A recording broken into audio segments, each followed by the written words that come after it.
Good afternoon, good evening, wherever you happen to be in the world today. My name is Stefanie Hammond. I am the head nerd that's responsible for sales and marketing. So my role is to develop and deliver training to the masses, to our partner base, to help them improve their sales and their marketing motions. A little bit about my background. I've been with Enable for quite a long time. I've been with Enable since it was Enable the first time around. I started back in 2004 and I started as a partner development specialist. And we were hired way back then to help our partners with the sales, marketing, business side of their organization. Since then, I've moved and had a variety of different roles and account management roles within Enable and SolarWinds, with my last role being Principal Account Manager for Elite and Super Elite partners here in North America. So you can see my contact information is on the screen there, my email address. I hold monthly office hours that you can register and attend and bring any of your sales and marketing questions. If I'm on LinkedIn, hopefully you're on LinkedIn. We should be linked together, and then I'm on Twitter as well. This is a real jam-packed agenda that we have today. It's basically broken into 3 parts, where each part is about an hour in length. So the first part we're going to be talking about, so the first hour, we're going to be talking about the evolution of program design, where we stand today. We're going to be talking about why there's a need to pivot in our approach. We're then going to review the new security services program matrix or framework, and we're going to review that. You can use it as is, or you may want to use it as a springboard to designing, your own suite of security services. Then the second part or the second hour of today's boot camp is we're going to review the costing calculator, and we're going to talk about, how would you go about pricing out these new programs. Because you really can't focus on your pricing until you know what it is that you're selling. So the middle hour, we're going to talk about pricing, and then we're going to spend the final hour focusing on sales, and we're going to review how to position and sell these new programs to your prospects, your customers. We're going to review some of the common objections that you have likely heard or will likely hear, and we're going to talk about how do you respond, how do you overcome some of those common objections to help bolster your sales success. So a very jam-packed next, 2.5, 3 hours that we're going to be spending here together. So let's get into kind of the first part, which is, the program design, and we'll talk about, our new program design structure, philosophies, methodologies that we feel MSPs should be doing today. And so this slide, when I was talking to myself, apparently, I was really kind of talking about how the market landscape has really changed for managed service providers over the last 10 to 15 years. And over that time, I have seen MSPs really evolve dramatically as well. When I first started in this role, back in 2004, really everybody, the model was a break-fix model. I was working with partners where, their day-to-day work was waiting for the phone to ring, waiting for their customer to call them to let them know something is broken, and then the MSP would go and jump in a truck, head out to their customer's location, fix whatever was broken, and then send them an invoice afterwards for whatever amount of time they spent fixing it. And we've moved beyond from then. Now, almost every MSP that I talk to is under the true MSP model, offering monthly prepaid managed services contracts, that promise uptime, reliability, and performance stability of their networks. But we're now at a point where MSPs need to evolve again, and their programs and their sales messaging need to evolve again, because MSPs need to start addressing the real security threats and the real concerns that are plaguing businesses today. And so the message, it's no longer about providing uptime and avoiding downtime. Those benefits they're a given now. MSPs need to shift their messaging, and they need to start focusing on how to best protect and secure their customers and keep them safe. That's the new messaging now, because as an MSP, your customers expect and they think that you're already doing this for them. And so security discussions, planning, enforcement, or even lack thereof, that has become the #1 reason why MSPs are either winning or losing clients. And so as a result, today's approach that we're talking about in terms of program development, it demands that programs have an enhanced cybersecurity focus. And MSPs need to build and enforce a minimum viable cybersecurity program for all their customers to standardize on. Back in the day, we talked about, a la carte methodology. We talked about the reactive approach. There's MSPs that are doing bespoke type programs. Those are all outdated now. We can no longer allow customers to kind of pick and choose their own paths to support. We can no longer allow customers to, choose for themselves what services they want to buy from you, because that's no longer a safe business practice, because it puts you and your customer at considerable risk. Now, what I'm going to be talking today, it's not revolutionary. MSPs have always included a basic set of security services in their programs.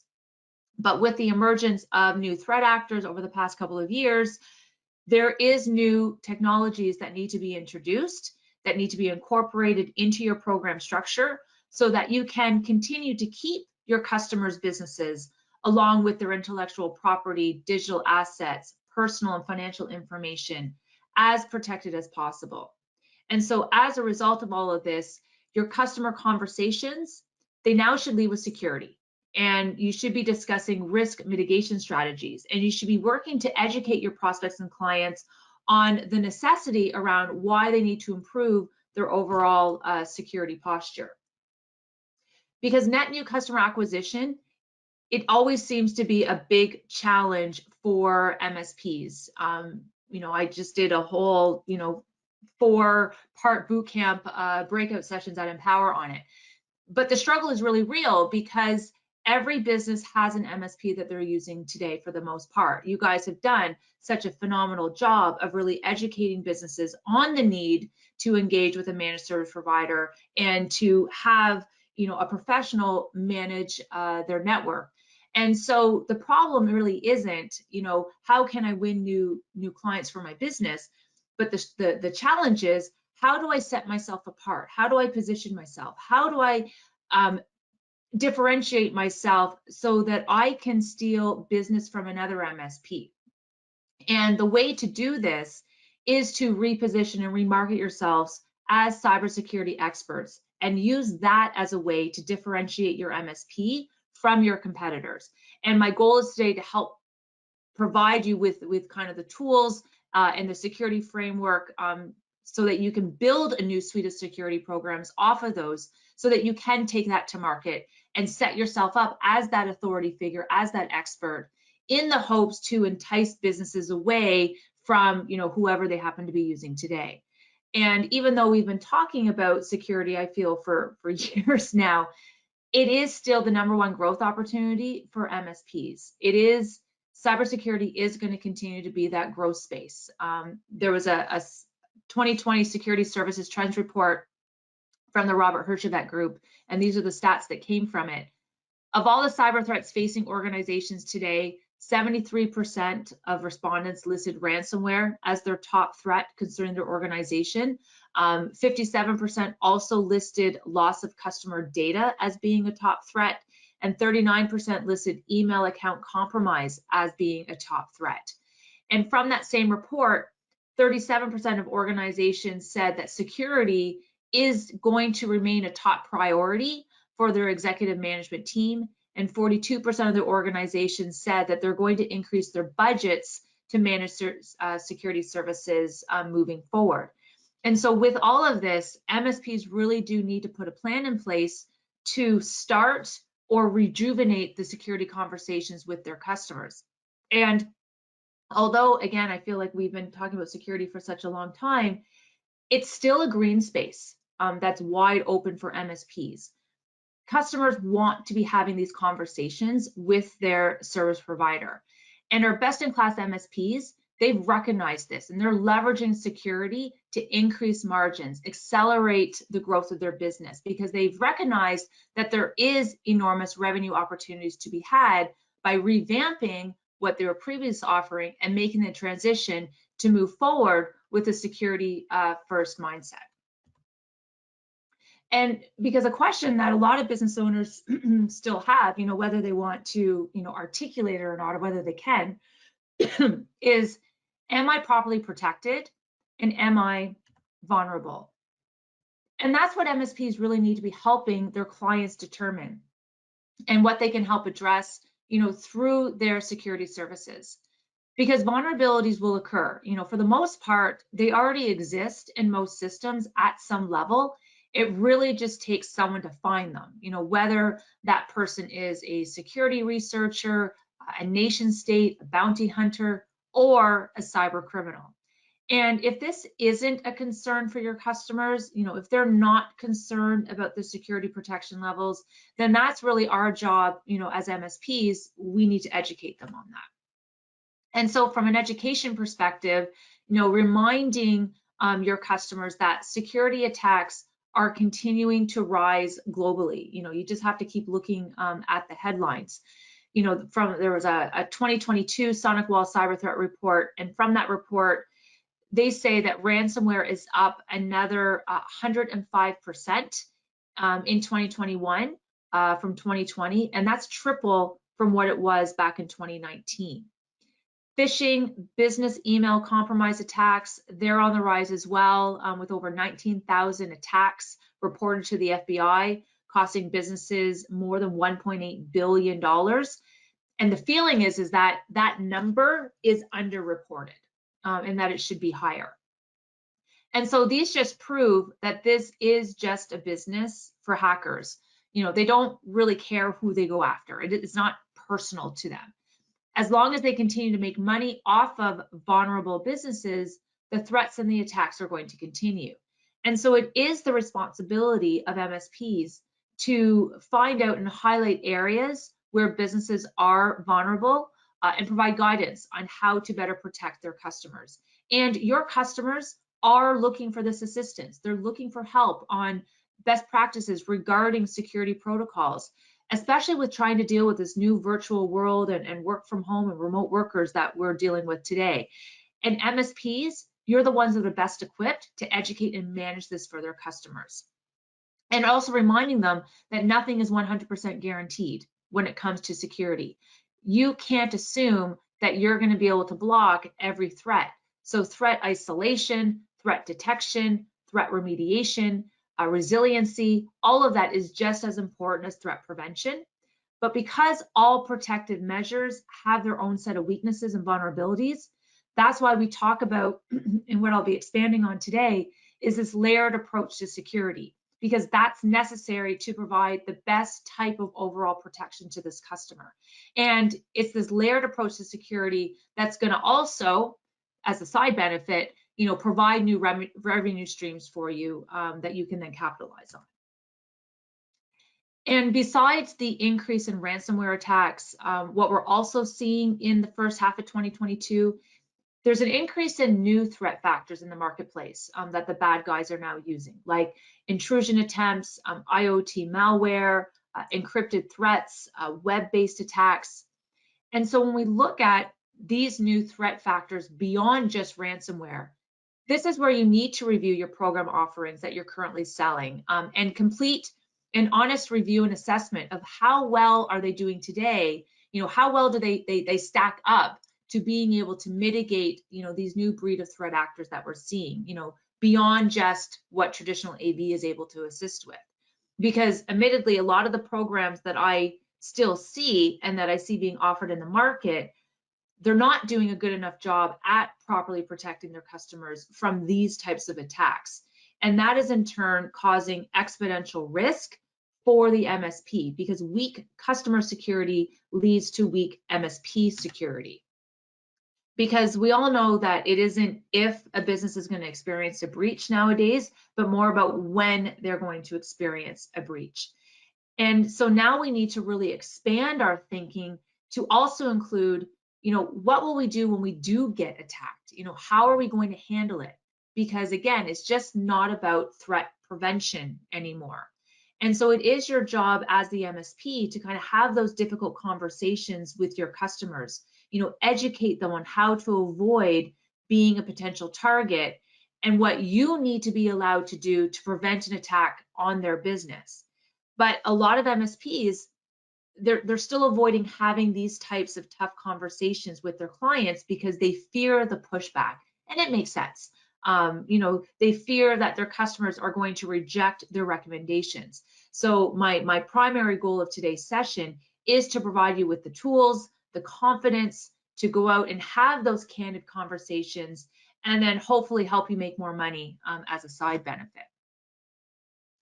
And from a program design perspective, one of the things that I get asked quite regularly and almost probably on a weekly basis is, how many program levels should I have? Or I'll get asked, I have the bronze, silver, gold tier structure. Is that still relevant today? And really my answer when I get asked this is, you don't want to create different levels of programs for the sake of creating different levels of programs.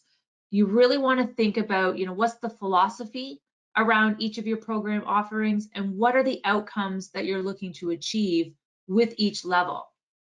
And so I know I've been talking about security and cybersecurity and using those terms kind of interchangeably up until this point, but the conversations MSPs should be having with their customers should be focused on risk. Risk identification, risk tolerance, risk mitigation, and risk ownership. Because security does tend to be binary, are you secure or are you not secure? But that's not really the conversation that MSPs should be having, because it isn't about whether a business is secure or not. It's about, how much risk are they exposed to and how much ownership of that risk do they want to manage themselves versus how much do they want to offload and transfer over to you, their MSP. And that risk, for a lot of it, comes down to the end user, because we know that employees tend to be the cause of a lot of the breaches in most cases. There's a lot of potential risk that happens or that can occur between the chair and the keyboard. And so MSPs really need to do everything they can to bubble wrap that end user to provide the tools, the services, the processes necessary to keep a breach from happening. But there are other factors that we need to take into account when we're looking to assess a company's overall risk. We need to look at, the industry that they're in, their annual revenues, their employee size, the amount and type of data that they're collecting, the types of vendor partnerships that they have. And then using all this information to determine then, what are going to be the tactics, the strategies, what's the ideal cybersecurity solution do you need to put in place to help mitigate that risk, for your clients. And so we really do want to look at risk being based on a scale.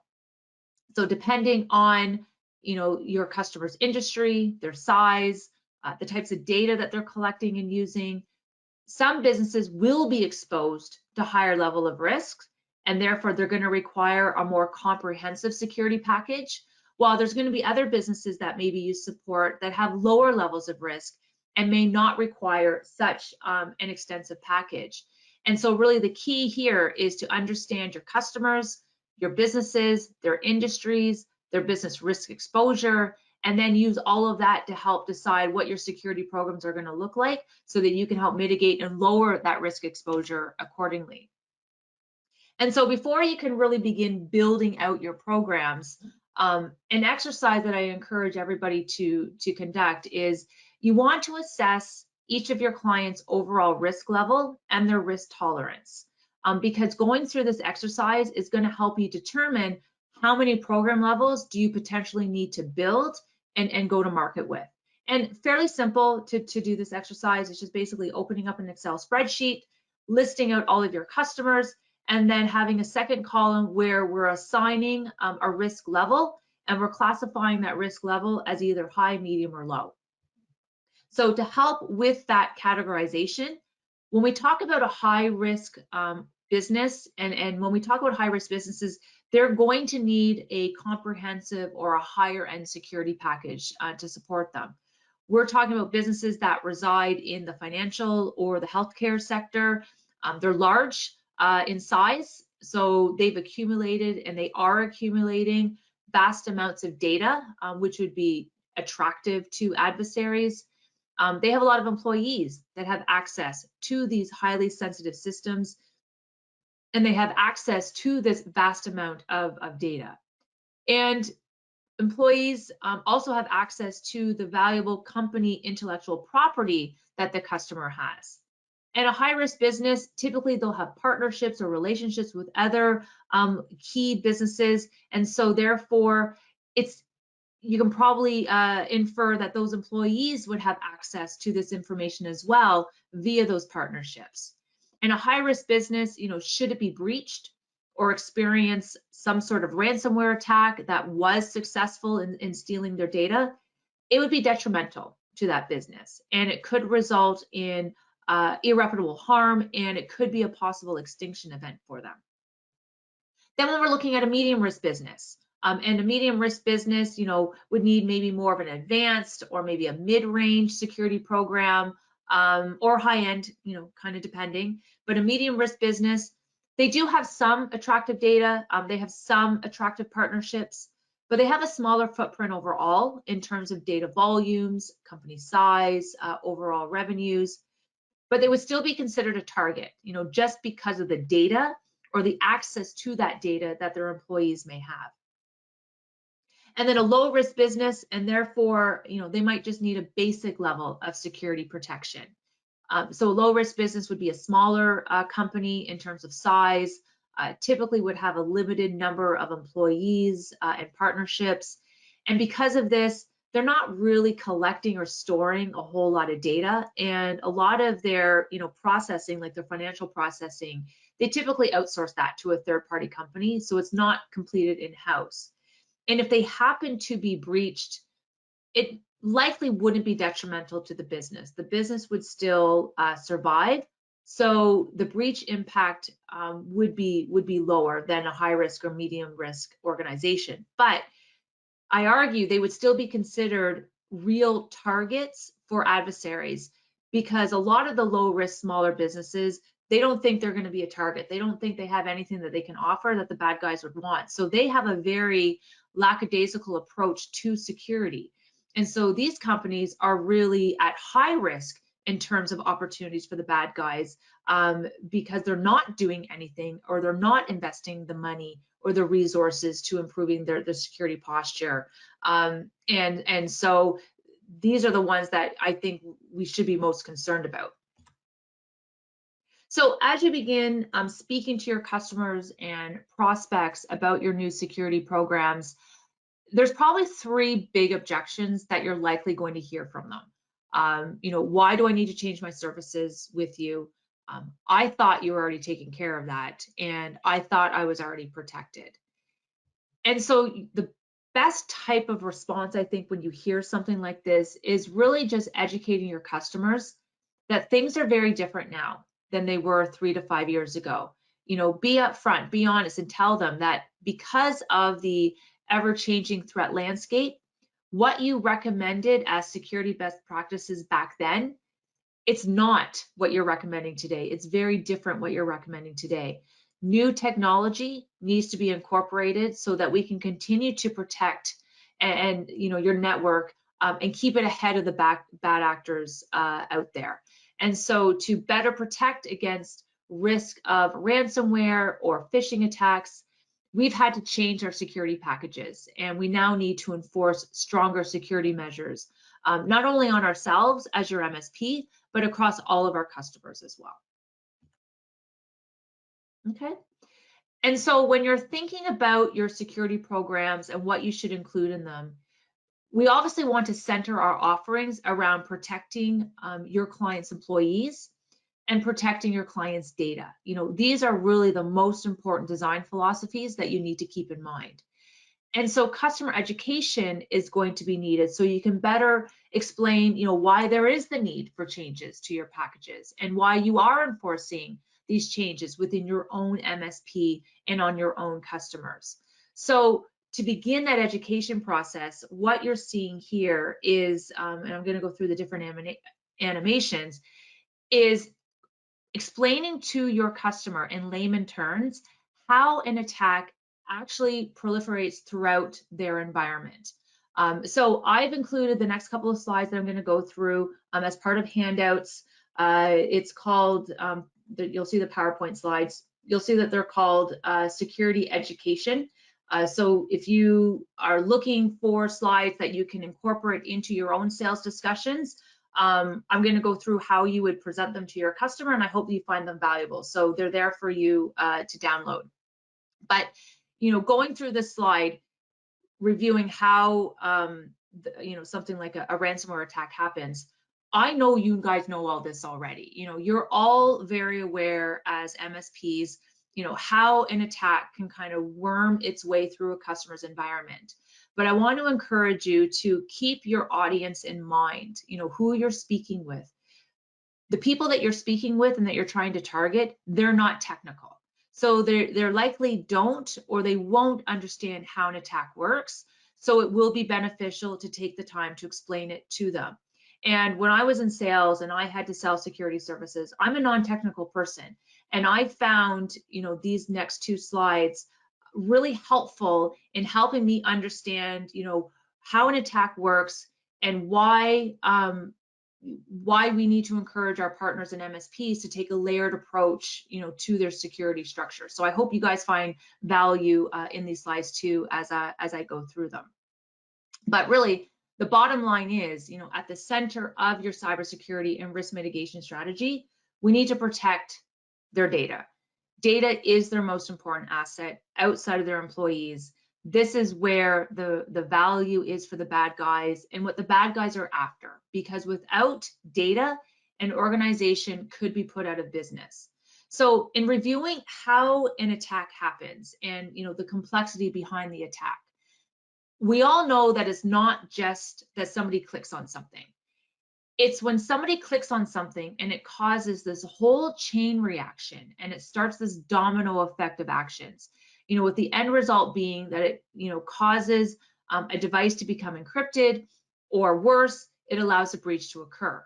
So when we look at something like the Ryuk ransomware or any type of attack and how that attack can be successful, it starts with some sort of malicious email that makes its way into the employee's inbox. And that end user, that employee, they think that that email is legitimate. So it's coming across as a phishing email. And because the end user believes that the email is legitimate and that the links in that email are legitimate, they go ahead and they click on the link, within that email. And when they click on that link in that malicious email, a PowerShell code is called. And from that PowerShell code, it goes back to the internet to a payload server that resides in the cloud somewhere out there on the internet. And that payload server is where all of that bad code is stored for this particular piece of ransomware software. And then from there, this payload server then installs a malicious malware file on that device. Now, up until this point, it's very possible that the end user isn't even aware that anything out of the ordinary is going on. This is just kind of, running and happening in the background. But as soon as that file is activated, it's then going to go back to the internet and it's going to download a TrickBot. And now this TrickBot file, it's just going to sit on the device. It may persist until the bad guy decides to activate it and let it loose, or it could start running automatically on the machine once it's installed. It kind of really all depends on the code of that. And then this is where the real trouble begins. If there isn't proper protection measures in place, lateral spread can begin across the network, infecting other employees' machines on that network. And that TrickBot would then start to run on that device, of which all the machines then reach back out to the internet layer to download the ransomware software. And then next thing you know, the device becomes encrypted. So again, I know that you guys know all of this, but your customers don't. And so my attempt here is to help illustrate how a threat can proliferate throughout your customer's environment because someone clicked on something that they shouldn't have in an email that they received. And in your explanation, you want to make sure that you're highlighting to your customer that in a ransomware attack, it is touching multiple layers surrounding their data. And as you can see, especially at the internet layer, some layers are impacted more than once. And so with this slide, and it's the same slide, I'm just using it in a slightly different way, This slide will help you explain why things need to change, why things are different now, and why the services that you're now recommending in your new security services, your new security bundles, are very different to what you recommended previously. Because 5 years ago, the traditional MSP's answer to security was AV, patch, firewall, backup. And at that time, those services were okay. They provided sufficient protection coverage because threats weren't as sophisticated and people were working in offices protected by a corporate firewall. And the thought process was, as long as you had a solid AV, you're pretty much golden. But in today's threat landscape, we know that that's just not enough.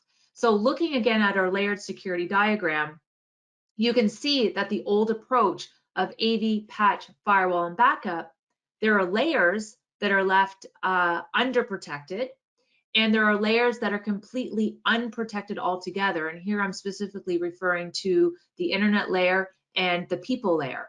And so there's gaps in the customer security coverage. And so that old minimum standard for basic security of AV, patch, firewall, and backup, it needs to be updated because we need to plug these new gaps that have surfaced.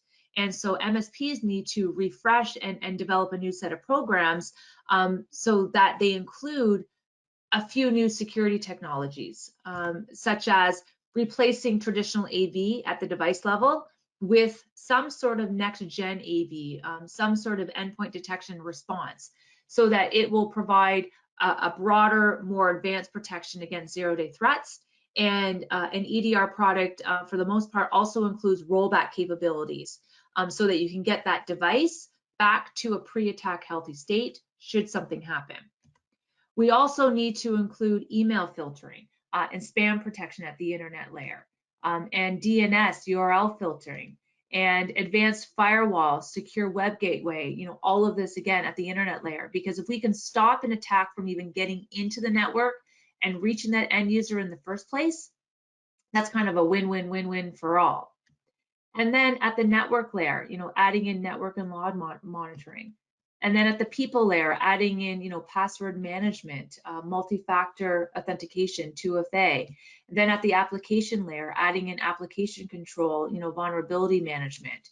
And then adding in backup recovery testing, with the possibility of potentially implementing, standby systems if it's a high risk customer, so that we can ensure that all data can be recovered. Because again, if something should get through, because nothing is 100% guaranteed, we want to make sure that we are including backup in every program level. And this is really important because I still talk to partners and they'll tell me backup's an option, and that is not automatically included in their programs. Backup should automatically be included as part of your security programs because it's your last line of defense in the event that something happens. And then also making sure that we're including security user training as well, something like Know Before or Breach Secure Now, popular add-ons that partners are using in building into their security programs. So your new minimum security standard would now look something like this. And so this would be the complete picture that we're looking at today in terms of what is needed to protect a client's, most important asset outside of its employees, which is its data. And so the idea is to help educate customers that, the old model that maybe you had, put in place 5-7 years ago of AV, patch, firewall, and backup, that's no longer enough. It's no longer sufficient. And that is why changes are needed from a cybersecurity program design standpoint. And it's because of these changes that you need to make so that you can provide more complete protection coverage. That is why there's obviously a price increase associated with that. Okay, which brings us up to program packaging. And it's the question that I do seem to get on a weekly basis around, how should I be packaging my programs? And yes, I probably could have just gone right to the slide and shown you the slide, but I felt it was important to kind of put some context behind it to explain why we've built the programs that we've built and the levels that we have, and why we've included certain services the way we have in each program.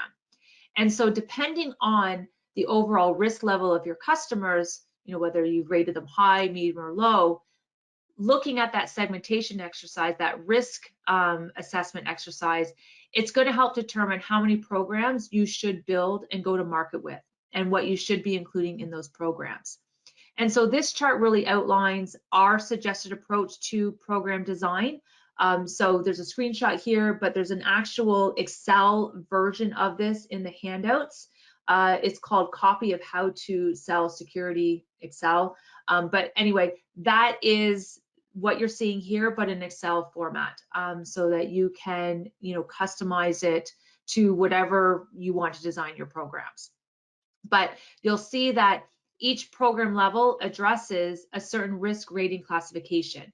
And that's really the key behind all of this. Each program is designed to specifically protect businesses based on how you've classified them from an overall risk rating perspective. And so it's centered around risk tolerance and risk acceptance. And just a couple of things I want to point out. What you're seeing here, this is what we're suggesting for outsourced IT services. In other words, the true managed services model, where you're targeting those organizations who don't have any internal IT people. So you are their outsourced offsite IT department. Now, there's definitely opportunity to kind of pull out blocks from here and maybe sell it as part of a co-managed offering, where you're working with an internal IT director or an internal admin. Maybe in your conversations with them, there's some gaps in terms of their resources or tool sets or knowledge base. So you definitely could pull out pieces from this and sell it in an a la carte methodology, but that's just at the co-managed level. And I'm not really talking about that level today. So everything that I'm talking about is really focused on the true managed services model. And then also I want to note that this is just an initial framework. Each program level has its own customer type based on their risk level. Potentially at the higher levels, at the advanced, the comprehensive, you might want to change some of the features, some of the services up, as you feel it's necessary, because at the end of the day, you do know your customers best, you do know your market best, and there may be technologies that you have that might be missing from my chart. And so if there are, let me know what those technologies or what those services are, on what level, you feel they should be best associated with. And I would love to take that in consideration and update my sheet. When I built this, I worked with Lewis Pope, our head security nerd. I worked with Mark Andre, our head automation nerd. I worked with David Weeks, our senior director for community. And I also worked with several partners from our partner advisory council on this. So it has been vetted, but there's nothing to say that maybe we're missing something. And so if there's any feedback that you want to provide, either put in the question panel, or you can just send me an email afterwards on this. But one of the main points that I want to really drive home with this is with the Essentials program. With the Essentials program, this is what we're classifying as your minimum viable security program that every client gets enrolled in, and then it goes up from there, depending on their risk rating, the risk tolerance, risk ownership levels. Your Essentials program, this really is your base program level that you would offer. This is the minimum set of services that every company has to have, and you don't sell below this. So, again, this is replacing the old training that we used to deliver way back in the day on a la carte services, or, bespoke programs or reactive programs. All of that no longer work in today's threat landscape. And so every MSP should have this Essentials program as their minimum viable program, and then upsell from there. And we really recommend that you don't strip out any services from the Essentials program in trying to appease a client or try to meet some sort of monthly budget or price point. The way that the Essentials program has been designed is there's a piece of technology or a service that protects each layer. We talked about those 5 layers surrounding your customer's data. it protects at least at a minimum each layer surrounding your client's data. So if you start stripping something out, like maybe backup or mail filtering as an example, then you're weakening the program and you're introducing risk to your customer. So really encourage you to kind of leave the Essentials program intact as is. And so this is the program that's really aimed at your low risk customers that you've identified. And so I've broken each into 6 sections: the IT services, security services, backup services, training, consulting, and support. And so looking at the IT services section, this is really everything that you're doing today from a standard proactive program standpoint with respect to comprehensive device monitoring, preventative maintenance, proactive network management. We're basically importing every device into Essential or Insight, depending what partner you are, and you're monitoring and maintaining all of those devices. So that's not anything different than what you're doing today. Looking at the security services standpoint, here we're looking at introducing quarterly security risk assessments, firewall monitoring and management. I have endpoint detection here, and I have AV or EDR. At this level, you may, if they're very, very low risk, very small businesses, maybe AV is still good. But I think really EDR should be the basis, even at the Essentials level, just because the threat landscape is changing so quickly with new threat factors coming in every day. Complete patch management, including Windows and third-party patching, mail filtering and protection, and then 2FA and password management. Then looking at the minimum backup services that you would include at this level, backing up any critical documents on their desktop, the Word, the PowerPoint, the Excel, that type of thing. Backing up the data on the server if there is one in-house, or if the customer has M365, then this program level would include backing up of the user's M365 account. So their email, their OneDrive, their SharePoint. From a training perspective, I'm talking about introducing some basic security awareness training. I'll leave this up to you to decide what that is. I was kind of thinking something like 2 hours of end user training, maybe focused on phishing. This is probably something you can maybe do if you have the skill sets and the know-how. Just kind of working in a session once a year with the employees on what to look out for, something like that. And then in regards to consulting and reporting services, obviously providing the reporting, conducting semi-annual executive business reviews. And so you're using these reviews to review their technology roadmap, their technology budget, helping them with their asset lifecycle planning.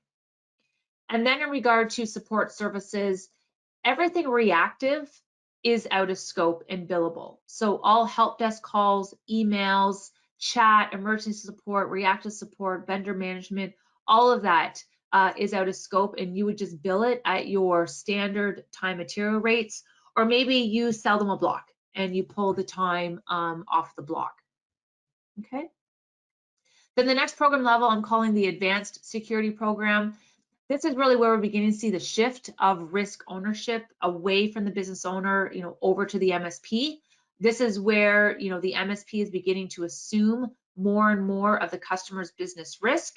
And because of that, you need to include a more advanced set of security features and consulting services so that you can provide better protection coverage to help mitigate that risk. And so the advanced program is a program that's really aimed at anybody that you've deemed to be a medium risk or even a medium to high risk client. And so here we're looking at supplementing that Essentials offering with additional security features, potentially anti-phishing, dark web monitoring, including DNS filtering, web protection, disk encryption, internal vulnerability management. You may want to include mail archiving at this level. And you'll notice with the advanced and the comprehensive as we move up, there are features, there's software here that I'm telling you to consider, but Enable doesn't sell. And that's okay. I'm not trying to sell Enable services or only Enable services with this boot camp. This isn't based on building programs only on what we can offer you here at Enable. This is based on the services, the tech stack that is needed to deliver these 3 different programs. And so if it's something that we don't offer, or maybe for whatever reason, our tool isn't the best fit, then you are going to want to go and source out, a software vendor that can help fulfill that gap for you, and that's perfectly okay.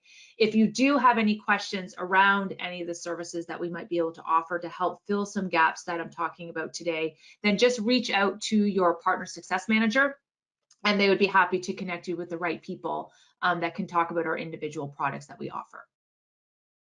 So then looking at the advanced, looking at the backup, here we're upgrading the backup to a complete desktop backup. So we're backing up more than just the critical documents, we're backing up the system state as well. From the server perspective, same thing, we're backing up the data and the system state, not just the critical data that's being stored on the server. And here we may want to introduce disaster recovery planning and testing of their backup, so backup recovery testing as well. From a training services perspective, I've said we should be doing advanced awareness training at this point. This is really where you might be bringing in, a know before or breach secure now to do kind of true awareness training, with testing and that type of thing. That's a little bit more than just a 2-hour phishing that you may deliver. Also, from a consulting and reporting services standpoint, because there is a higher focus on security here, introducing additional consulting around compliancy, data access controls, application control, security enforcement, security policy creation. Maybe they don't have much. Maybe their existing MSP isn't really doing anything around that today. You would include this. And then upping the cadence in terms of your executive business reviews to quarterly. So again, you're reviewing the tech roadmap, you're reviewing the budget, you're reviewing their asset lifecycle planning with them. And then from a support services standpoint, this can really vary depending on your service delivery processes, the philosophy of your program. You may still opt to bill this all additionally and keep it out of scope and bill it at your regular time material rates. Or maybe you decide you're just going to market with 2 programs. You're going to do your essentials program for your low risk clients, and you're going to do the advanced for your medium and high risk clients. And if it's your advanced, maybe you build your advanced so it's like a fully managed program where you include all of this support. That could be an option. So I'm really, with the support services, it's up to you in terms of how you want to build in, or whether you want to build in support or not for that. And then for your very high risk clients, and here I'm thinking government, medical, banking, where their data carries a high degree of sensitivity and value out there on the web, this is where you enhance your security services even further. And so there's 1 or 2 programs you can look at offering, and I'm calling them comprehensive and comprehensive plus MSSP. And really at these levels, this is where the bulk of the risk is being transferred away from the business owner, and you're taking it on as the MSP. And so with the first level of the comprehensive program, basically everything that we've talked about so far, but from a security perspective, if we're adding in endpoint protection, at this point, we're activating the threat hunting, the deep viz. We might be doing external vulnerability management. From a backup component, if they're a really high risk, we may want to include redundancy or failover planning as part of the program. And if we're able to swing it, upping the cadence again in terms of your meetings with them, a monthly executive business review as opposed to quarterly. But quarterly, I think, is still fine, but it just really depends on, really the riskiness and the type of client that this is. And then from a support services perspective, I really do look at this as the equivalent of being a fully managed program. And typically in a fully managed program, all labor is included, all help desk, emergency, reactive, vendor management, all of that. But we also recognize when you get to this level that you may have customers that are deemed very, very high risk, but you may not have the people, the resources, the skill sets, the tools to be able to deliver all the services that a high risk business may need to protect them. And so here I'm talking about SIM management, SOC, MDR services. You can see the whole list there. this is where you may want to consider partnering with an MSSP to help you deliver these services to your client. And don't think of this as being a threat to your MSP practice. Partnering with an MSSP, they're not looking to steal your clients from you. What they'll do is they'll work in the background and help you deliver these services that your clients need, but maybe you're not capable yet or can, or whatever is stopping you from being able to do that. They can work in the background and offer you services that you can white label. And so you still remain, kind of the face to your client, but you can consult and work with the MSSP in the background. And so really I look at this structure as a replacement of the bronze, silver, gold that I still get asked about, the precious metals. Because oftentimes with that program model, there really wasn't any difference in the types of programs. There wasn't really anything discernible that would make like the silver better than the bronze, except typically the amount of support that was included. One would have 2, one would have 4, one would have 6 hours support. And that's not really different programs. That's just the same program with just different support hours built in. And that's not really what your programs should be based on. Your programs should be based on your customers, their risk, and your abilities to protect their client's network and mitigate their overall risk. All right, so a question has come in. How does the essentials as the minimum work with co-management when you're trying to get in the door with one product? Yeah, so Dawn, I'm not talking about co-managed in this model.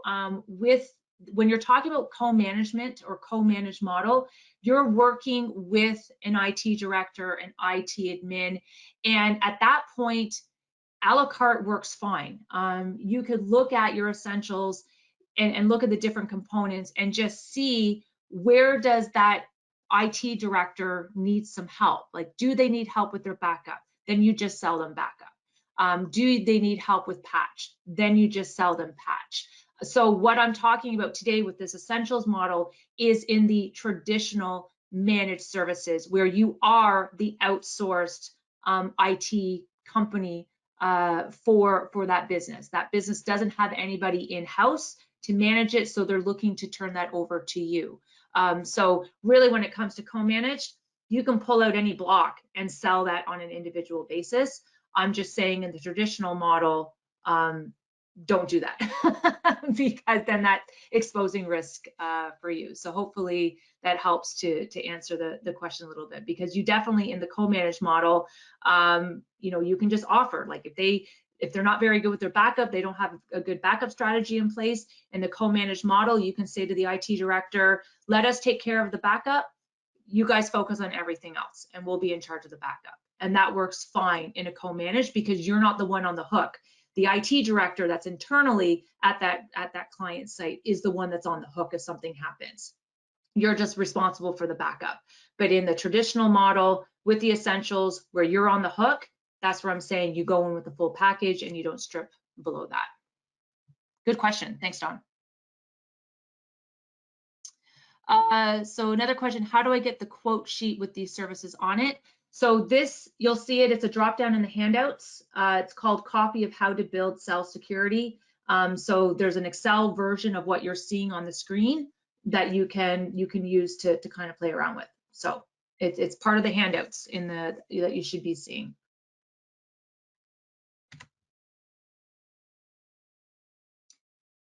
Yeah, I didn't send out the handouts. You should see in your GoToWebinar a handout section where you can go and download it yourself. So there's 4 handouts there that everybody should be able to see, and just download all of them. So they're not something that I have emailed out. You can access them yourself via the handouts. Hopefully you're seeing them. If you're not seeing them, that's a whole different problem with the GoToWebinar. So we're talking and we're taking this layered approach to security because the unfortunate truth is that trying to secure and protect against all known vulnerabilities, that is such a huge task in and of itself. So it's important to educate your customers that when you implement your new programs, you have to operate under the assumption that nothing you can do you can't guarantee 100% operational safety. That's why you've included multiple tool sets and processes at each layer surrounding the customer's data. Because as I've kind of mentioned a couple of times in so far in the boot camp, it's not so much about risk prevention anymore. We can't really state that we can prevent threats from happening because, again, nothing is 100% guaranteed. But it's increasingly becoming more and more about planning in resiliency and ensuring that you have the program structure, you have the plans in place that will allow a customer to quickly recover and recover efficiently when they are attacked. And so it's all about minimizing the amount of downtime and mitigating the impact of that downtime, when a client gets attacked. All right, so we're moving into part 2 of the boot camp, and we're talking about pricing. How do we price out these programs once you have them built? And that's really the first part. You need to know what you're offering so that you can then build your pricing, kind of as the next step, and build your pricing around that. So we're going to go into that right now. And so when we talk about pricing strategy, I'm not going to get into about, specific price per program level. I'm not going to be giving industry average pricing per user, because hopefully you'll see that, as I go through this, I can't give industry average pricing. I can't give average, per device pricing, because there's so many different variables that goes into the pricing. But rather, what we're going to focus on is the theory when it comes to determining your pricing and the different components that you need to take into account when you're pricing out your new security programs. And that pricing theory that we're going to be using is a cost up plus margin approach to pricing. And so what do I mean by this cost up plus margin approach to pricing? What does that look like? From a high level standpoint, a program's monthly price, it's pretty simple. You're tallying up your costs, applying a specific margin percentage to it so that you can get the final price. And so looking at the cost that an MSP needs to cover by their program pricing, we're really looking at 3 sets of costs here. We're looking at your software costs, your technician costs, and some other costs. It could be consulting costs, professional services, hardware costs, that type of thing. And when we look at software costs, these are the per unit costs of the different pieces of software that you're going to be using to deliver the services that you've built into your programs that are defined by your program. And in the whole pricing scheme of things, it's really your software costs that are typically the smallest component of a program's overall costs. And then when we look at the technician's costs, these are costs of your engineers that you're going to be using to help manage and support your programs. And typically it's this direct labor that is typically the largest component of your program's overall costs. So in order to mitigate the impact that direct labor has on your overall pricing, you're going to want to do what you can to optimize your technicians as best you can, making sure that you're leveraging automation and standardization across your tool sets. But with technicians costs, here we're looking at, your fully burdened cost per engineer. We're looking at the activities that they must perform manually to deliver the line items that are outlined in their programs. We're looking at the length of time that the engineers need to complete these different tasks. And if you're the type of MSP and you are offering kind of the comprehensive program, a fully managed program where you're building in all of that labor, then you also need to figure out, how much you want to budget into your program for that unpredictable element of your program delivery. Because at that level, you can't go back and bill additionally, if something catastrophic happens. You just have to go and fix it and just hope that you have sufficiently priced out your programs in a way that you're not losing money on that when something like that happens. And then any other costs an MSP might need to incorporate into the delivery of their programs. And again, consulting time, professional services, is there any hardware or equipment that is needed to deliver any of the line items as part of your program? And then once you've identified all of your costs, then you need to determine, what's the margin goal percentage that you would like to earn on your programs. And the margin percentage that is built in, that depends on a few things. Your organizational overhead costs, the geographical market location that you're in, and a risk premium, for the security specific specialization that you're providing, and the level and the severity of risk that you're assuming on behalf of your customer.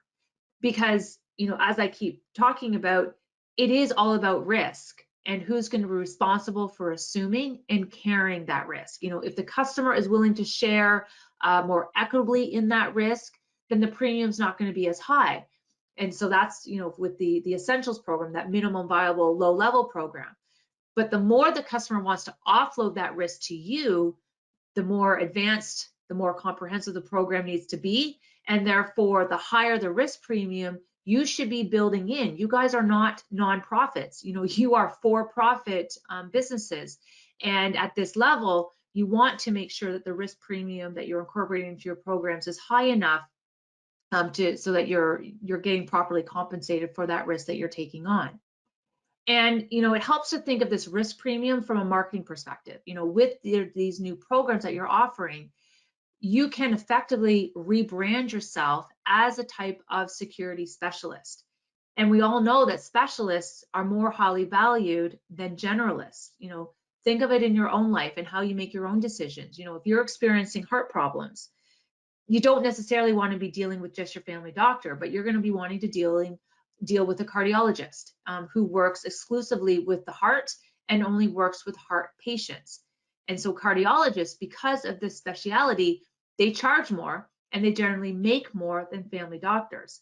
And so you really do want to start thinking of your MSP in this same way. You guys are risk mitigation specialists, and specialists can always demand a higher price than generalists because of the unique specialization that you can bring to the table that a customer might not be able to get from some other generic MSP in the area.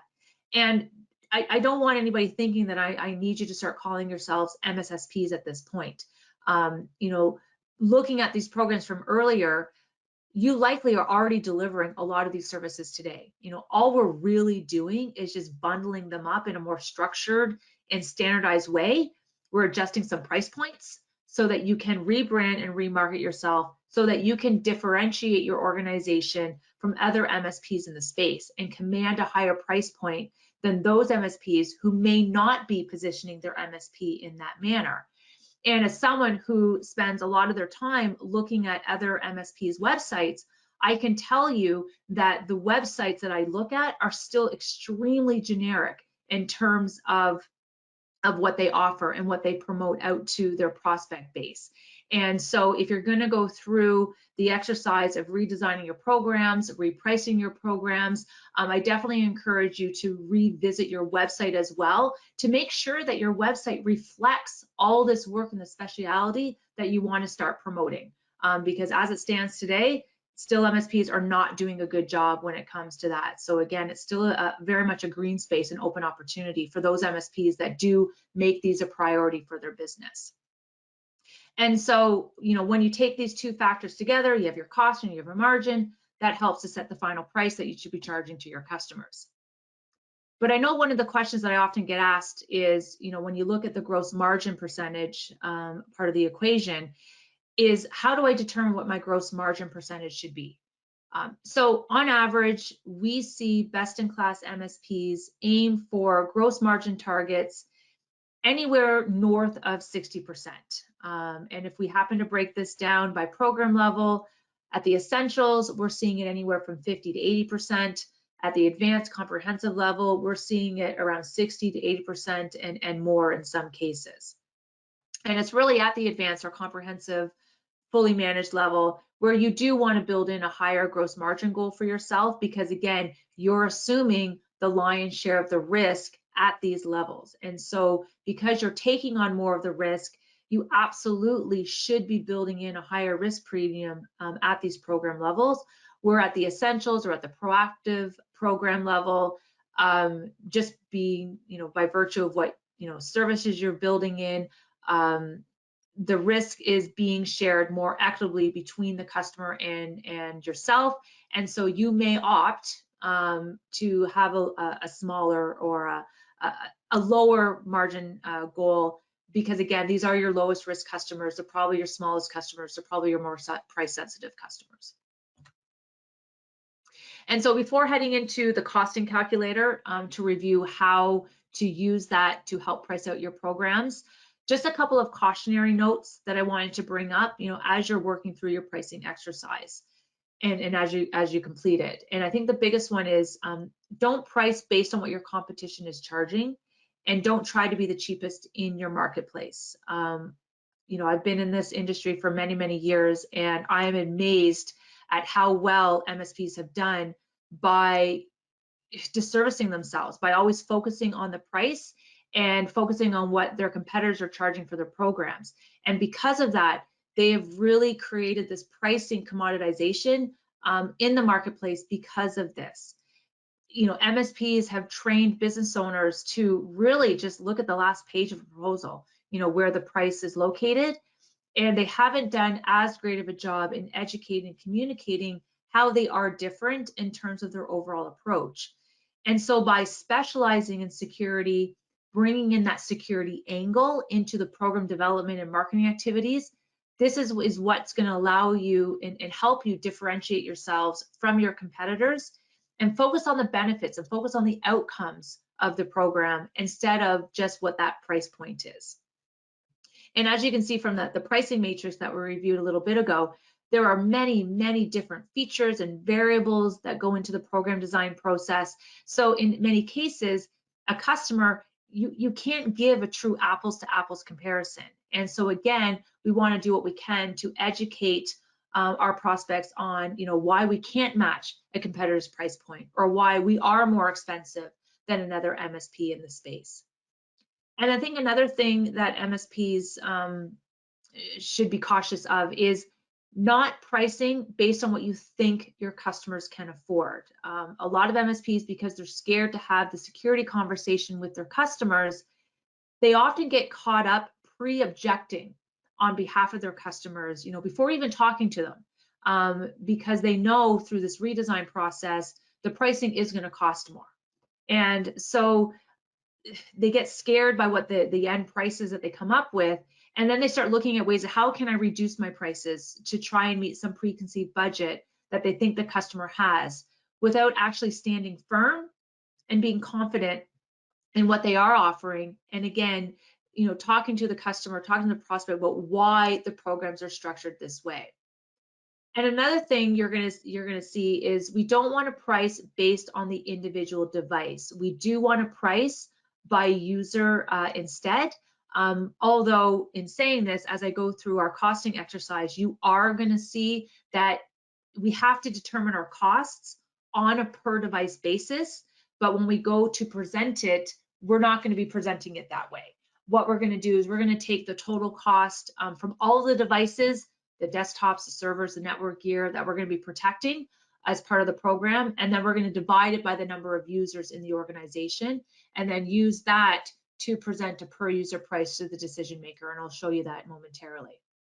And then from a positioning and messaging standpoint, we're pricing on a per user basis because we're protecting users with our programs. We're educating users with our programs. And so we want to focus all of our activities on the users and not on the technical tidbits in the background that we're managing. People are the most expensive asset of any organization. So your goal is to do what you can to keep them safe, protected, productive, and working. And then make sure you understand what goes into your fully burdened labor rate. A fully burdened labor rate is the full cost of an hour's worth of work, and it includes things like your hourly wage, your payroll taxes, vacation pay, health insurance, supplies, meals, training, and then any other benefits or expenses that are related to that individual's employment. And then you also want to be honest in terms of the amount of direct labor and HR time, labor time that's actually needed to deliver your programs. When I used to manage accounts and I used to go through this exercise with my partners, they would be shocked at what the final price would be. And so they would start trying to look at where can they shave some money off. and they would automatically look at reducing the labor that they estimated to support their customer. And I'm really encouraging, don't do that. Don't shave off the time to try to fit some sort of monthly budget, because that's just going to hurt your profitability and revenue levels. If you are finding that you are estimating too much time and you're building in too much time into your program and it's inflating your monthly price, then that's where you may need to look internally and see where you can leverage automation and where optimization can be better achieved. And I think, the biggest pricing mistake that I see, but I have to admit it's becoming better, and as I speak to partners, is avoiding implementing price increases. You do need to set a cadence and a precedent when it comes to setting price increases. And as I mentioned, it seems to be changing more and more. When I talk to partners about their programs, they'll tell me, yeah, we've introduced pricing increases. We've built that into our contracts. So kudos to you if you've started to do that, because we all know that our costs go up every year, whether it's your business costs or having to deal with general increases in inflation. To maintain your profitability levels, you need to build in price increases into your annual contracts to help offset your increases in costs. And if you are determining that you're spending more time than maybe you initially thought at the beginning of a contract to support a particular customer's network, then you do want to use that renewal opportunity to adjust their monthly program price so it will help level set their pricing moving forward. Because by not implementing regular price increases, your revenues and your profitability, they're just going to continue to erode year over year. And that's just going to end up having a negative impact on your business valuation levels. And so a couple of approaches to handling price increases, if you've never done this before, there's the one approach where you can just tear off the Band-Aid, just bring it up at their next executive business review meeting, tell them that you're going to start implementing annual price increases. It'll be effective at their next renewal because you need to offset your growing costs.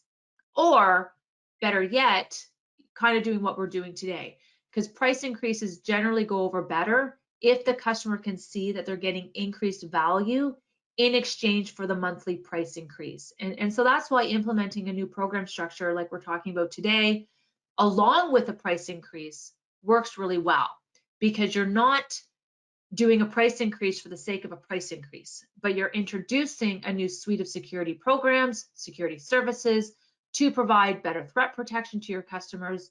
And that's why their monthly price is changing, because you're working to really standardize all of your customers across this new suite of services. And actually, one idea that I heard, and I've talked about this previously, if you were one of my office hours or if you've attended this boot camp in the past, this comes from a smaller MSP in the UK. There's only 4 people that work there.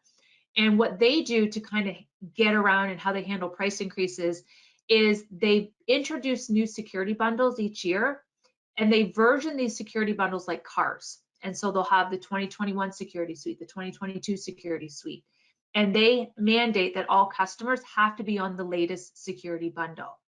And this is such a fantastic approach for so many reasons. I can't believe that I didn't think about it after being in this industry for so long, because what it does is it keeps every customer on the same program with the same features and tech stack.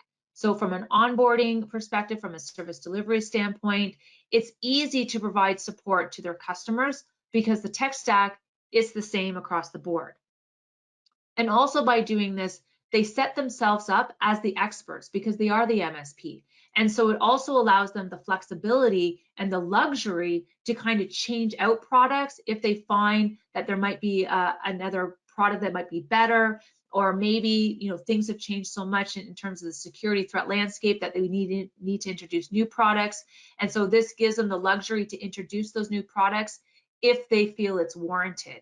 And I think this is fantastic because it gets them out of, and I'm going to use a harsh term here, this nonsense of going and getting your customers' permission to make changes to their programs, because the new security bundle is just automatically applied and the new pricing goes into effect. And so the customer they just understand this arrangement right up front, and they just accept it as just part of the way they do business, and they don't question it. And I use that term nonsense because, and I kind of use it in, maybe not in a joking, non-joking way, but when I was in sales, a lot of the times, partners would say to me, okay, well, I have to go back and talk to my customers first. I need to see if I can sell them first.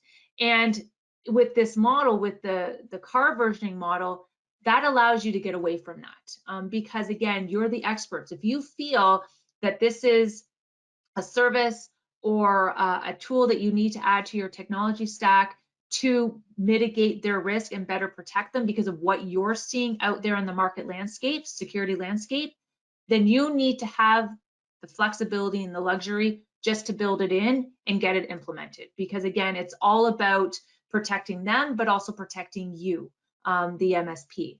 So really what I'm just saying is don't be afraid to implement price increases with all of this, especially if you've never done price increases before. Your customers, although they'll never admit this to you, they're expecting it. They're expecting to hear from you that you are raising their prices if you've never raised your prices on them in the past. And your good, decent customers, they're going to understand this because they have everybody else raising prices on them. So they're wondering why you're not. and if your customers don't understand this, then they may not be a good fit and they may not be a client that you want to keep on as a client afterwards. Anyways. Okay, another question came in. Can we get the rest of your slides? So I am not able to actually send out my slides. Our content, marketing, legal won't let us. But if you go into a couple of options, either just take screenshots, or if you go into the MSP Institute and go access the on-demand version of this bootcamp, you can take the screenshots there. But unfortunately, I can't send out my slides. The only slides that I have made available, again, is in the handout section. You'll see the PowerPoint there that's called Partner Slides, and they're the security education slides that you can use to help include as part of your sales process. So, all right, so let's get into the pricing lab, reviewing how to price an essential security program using our costing calculator. So just a reminder of what our essentials program look like, and that's the example we're going to use today. Our essentials program is that minimum viable program that all customers should be a part of. For the most part, we sell here at Enable all the software tools for the most part to support this, so it is an easier program to demonstrate from a pricing perspective. But again, hopefully once I go through the pricing calculator, it's going to be evident that it doesn't matter how you build your programs, what services, what tech stack you build in, the theory, the application, the approach is still the same. And so when we look at the calculator, we're basically going to have three sets of tools, three sets of costs that we need to take into account. So we're going to have our software costs, which is everything in purple. We're going to have our labor costs, which is everything in green. And we're going to have our support costs, which in this case is blue, but they're billed separately because this is just an essentials program.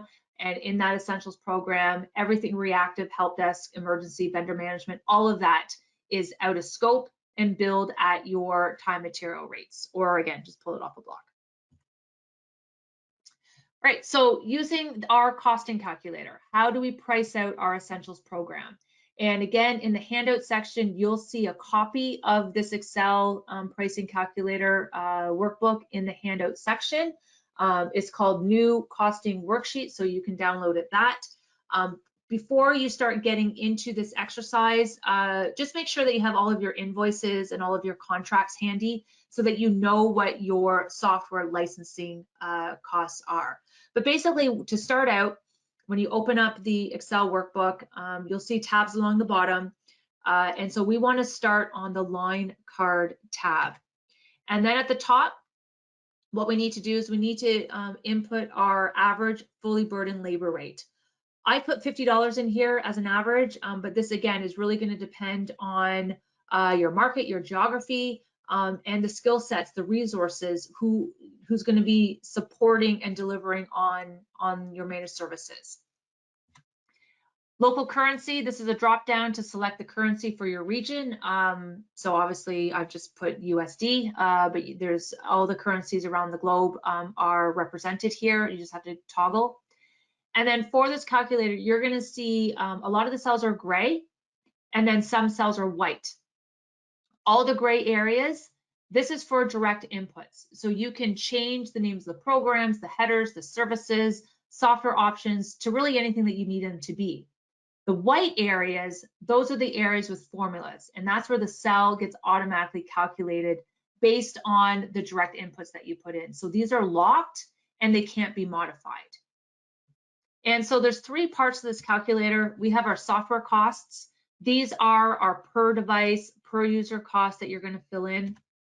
We have our monthly management time, and this is basically your labor in minutes that we're building into the program, and it's based on our average labor rate that we inputted, so that $50 that we put in below or above.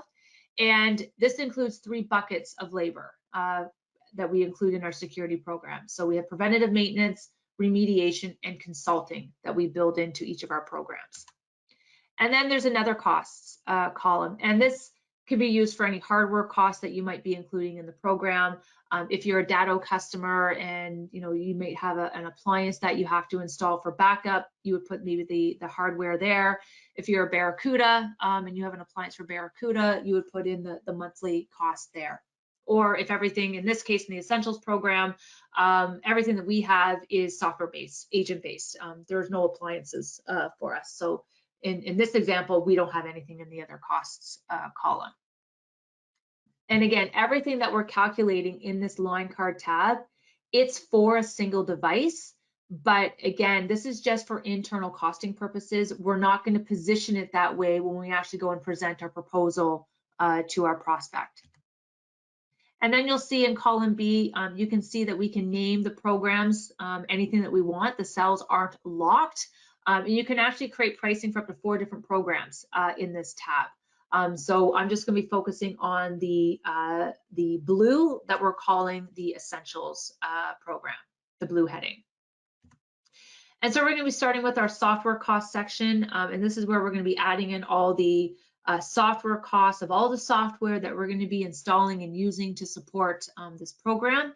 And so for the Essentials program, our software licensing that we're going to be building into this program, obviously the agent. So the agent is your RMM, so whether that's Insight, whether that's in Central, that's your monitoring, your remote monitoring and management node. So you're going to add in that cost at the server level, network level, and workstation level.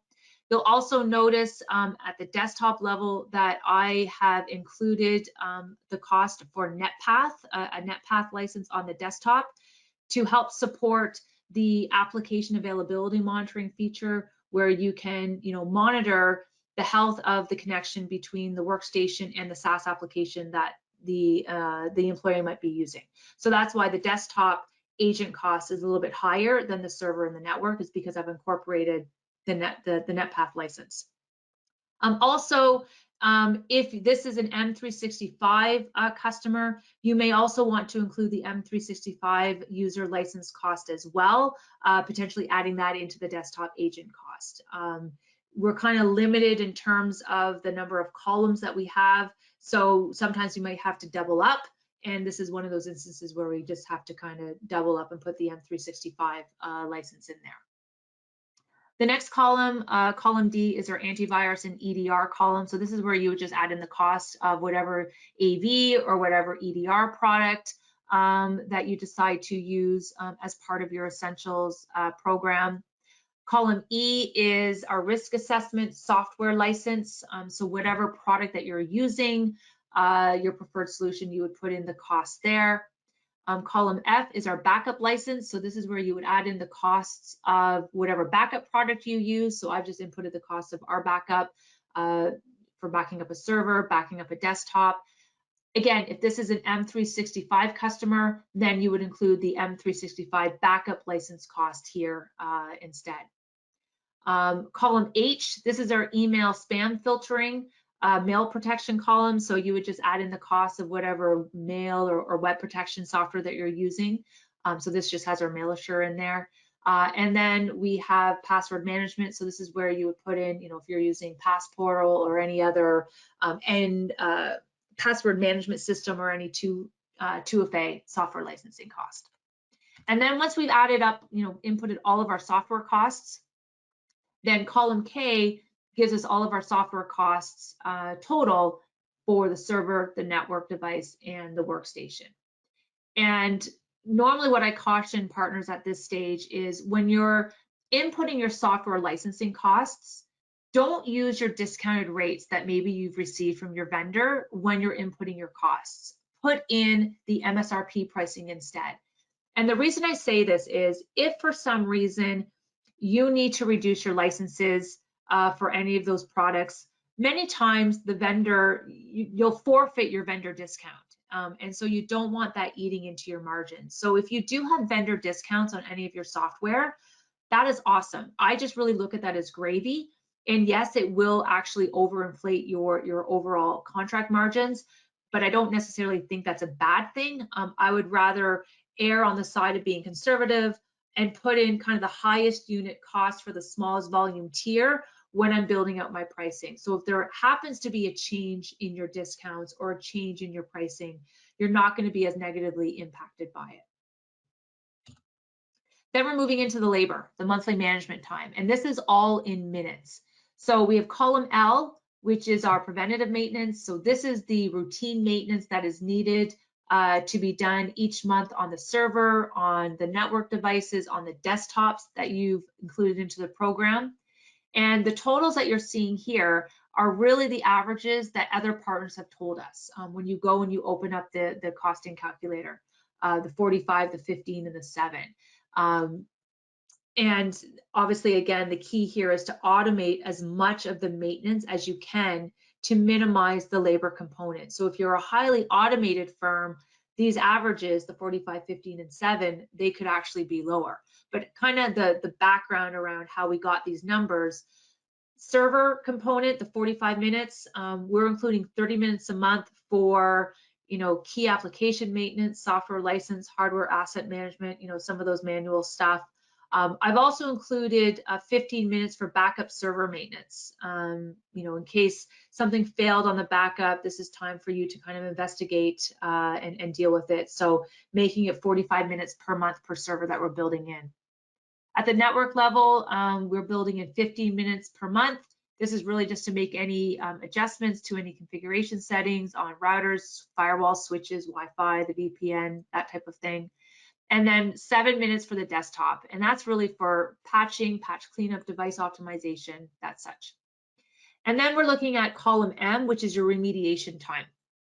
And you'll notice that there's nothing in this column because at the essentials level, there is no built-in time from a reactive standpoint in this program. All emergency calls, help desk calls, vendor management, emails, all of that is considered out of scope and is billable at your time material rates, or again, just pulling off a block. And then we have our consulting time.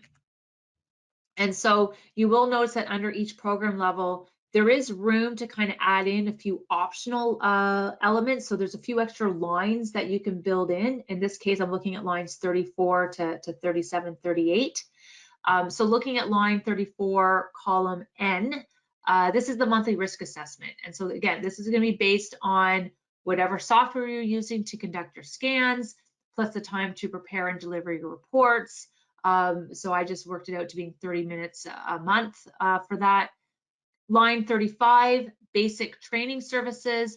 This is to deliver your basic security awareness training. So again, it's if you're using any software, plus the time to deliver the training, prepare follow-up reports.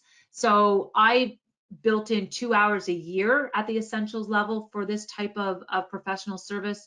So that equates to 120 minutes a year divided by 12 months. That's how I get the 10 minutes per month. And then the semi-annual executive review. So this is the time needed to prepare the reports, the time to meet. So I'm averaging about 2 hours to prepare, an hour to meet. We're doing 2 meetings a year, so that's 6 hours in total. We convert it to minutes, so that's 360 minutes a year divided by 12 months, we get 30 minutes a month. So that's how I got in the consulting column, the 30, the 10, and the 30. And then column Q, again, this is the other cost to, in this program, for maybe other hardware. As we mentioned, we're not installing any sort of appliances in this program as part of the Essentials program, so I don't have anything here. But again, depending on your backup, depending on your security, you may have some appliance costs that you want to roll in. Column R, this gives us then our total costs, which is our software costs and all of our labor costs tallied up across each device. Column S, this is where we get to enter in our price per device or service. And this is where we want to play around with the price so that we can get the desired margin that we want. And so you're going to see the margin percentage goals in column U. So when you open up the workbook, you're going to see that we already have average prices entered when you go in there, but you want to amend these based on whatever your own margin goals are.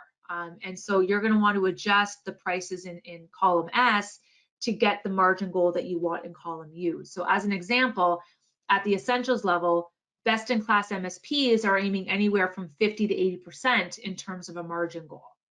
For this example, I've amended all of the prices in column S to achieve a 60% margin goal across the board. So you're going to want to play with the prices, at the device level to get this 60% margin goal.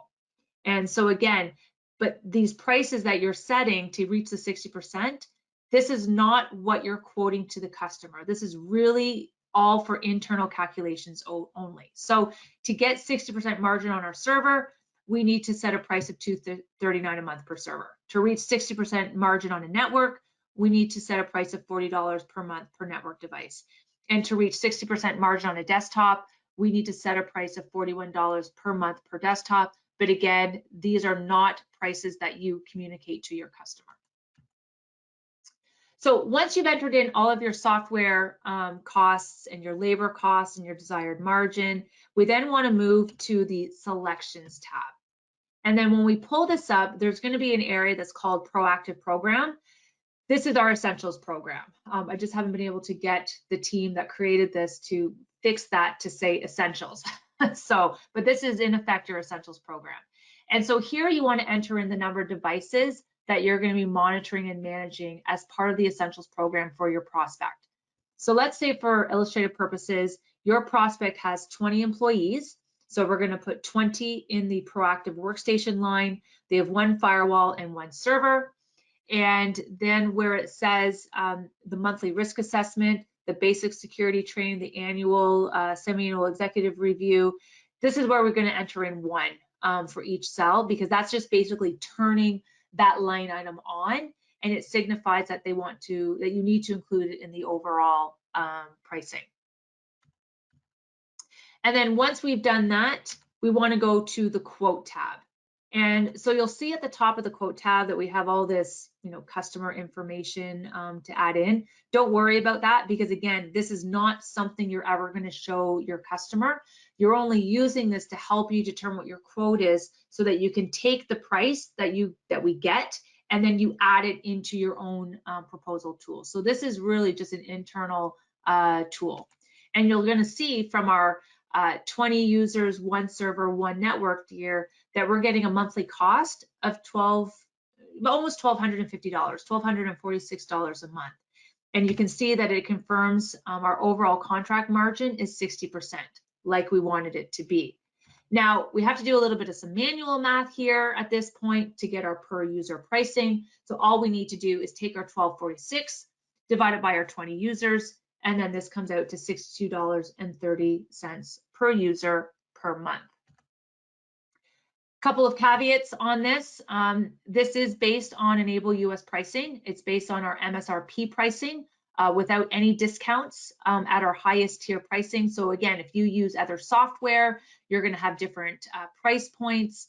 You may have different labor requirements to manage that software. So your pricing may be different than what is shown here.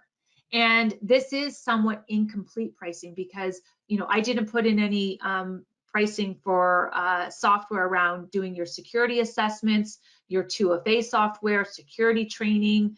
I didn't put in any information around M365 if that's the type of client that they're in. So that will also raise the software licensing section of the calculator. And also, this doesn't include any sort of reactive labor. There's no help desk costs, there's no emergency costs, there's no vendor management. So you really do need to make sure that you make your client aware of this. We're not promoting this as an all-inclusive program. This is pricing of $62 per user, and there are going to be additional costs depending on whatever the help desk aspect, reactive nature of this is going to be. So that's why it does help, maybe to include a block of time and then just pull that, that time off of the block. But given the fact that you are providing some pretty comprehensive monitoring and preventative maintenance at this program level, hopefully the reactive elements not going to be too much. And again, although we are costing everything on a per device basis for this exercise, when we communicate it to our customers, we do want to position it as per user. Just take up all the costs across all devices and divide it by the number of users. And in this program, we are just reviewing how to price the core minimum viable program today, which is the Essentials program. But hopefully you've seen, and as you practice it as homework, the theory remains the same. Doesn't matter what kind of program you build. It's still the same. It's still the same process. So for any program that you build, you need to determine the feature sets.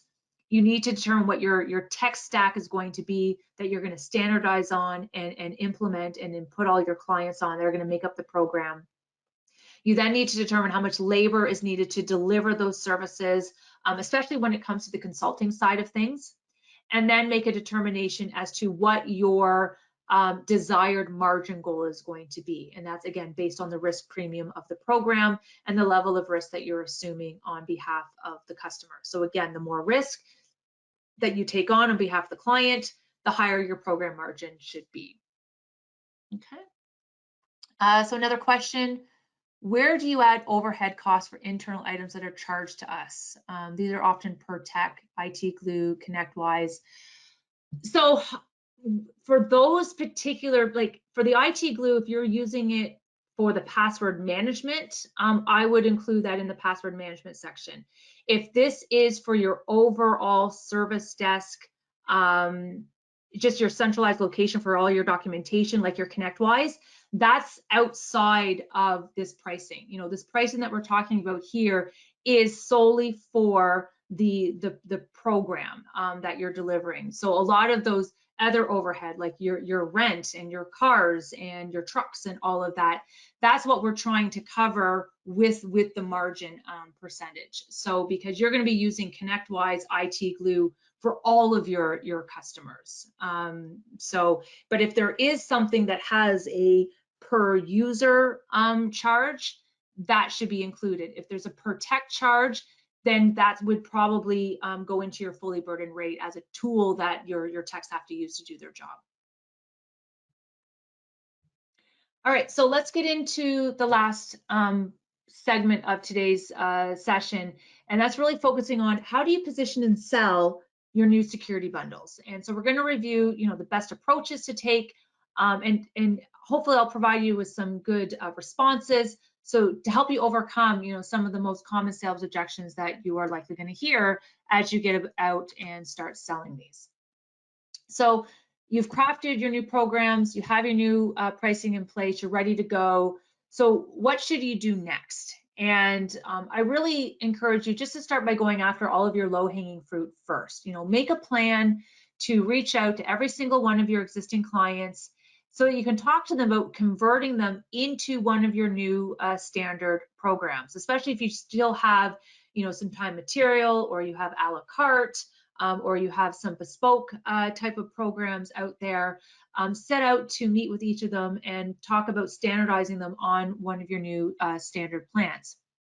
And obviously this isn't only needed from a revenue generation and sales opportunity perspective, but in a lot of cases, it's also needed from an insurance risk mitigation and liability perspective, because if something should happen to one of your clients in the meantime and they end up getting breached, you need to make sure that you've done your due diligence and that you've taken all of the necessary precautions to try to elevate their protection standards. Because again, you need to make sure that you are properly protected from any liability or harm to your reputation. So at this point, I would encourage you to go back to your customer segmentation exercise where you gave each of your customers that risk rating of high, medium, and low.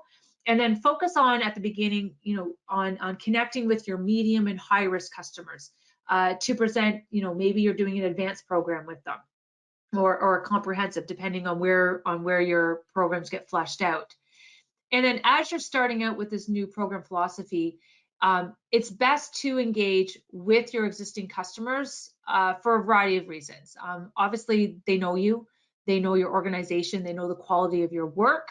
You've built the relationship with them and hopefully have a partnership. So you can really use these existing clients to practice your pitch on them. We can use them as guinea pigs about your sales approach and your messaging, and use them to solicit constructive feedback, when you begin selling to organizations that you don't know at all.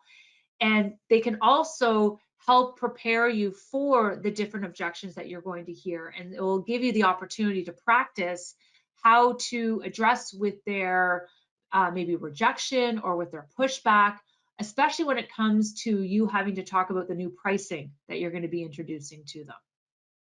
And then from a technical perspective, you can also use your existing clients to help iron out, all of the technical deliverables and the onboarding processes, so you can use these customers to provide your team with real world training, especially if these are some new technologies that you've included as part of your tech stack that might be new that you don't have a lot of experience with.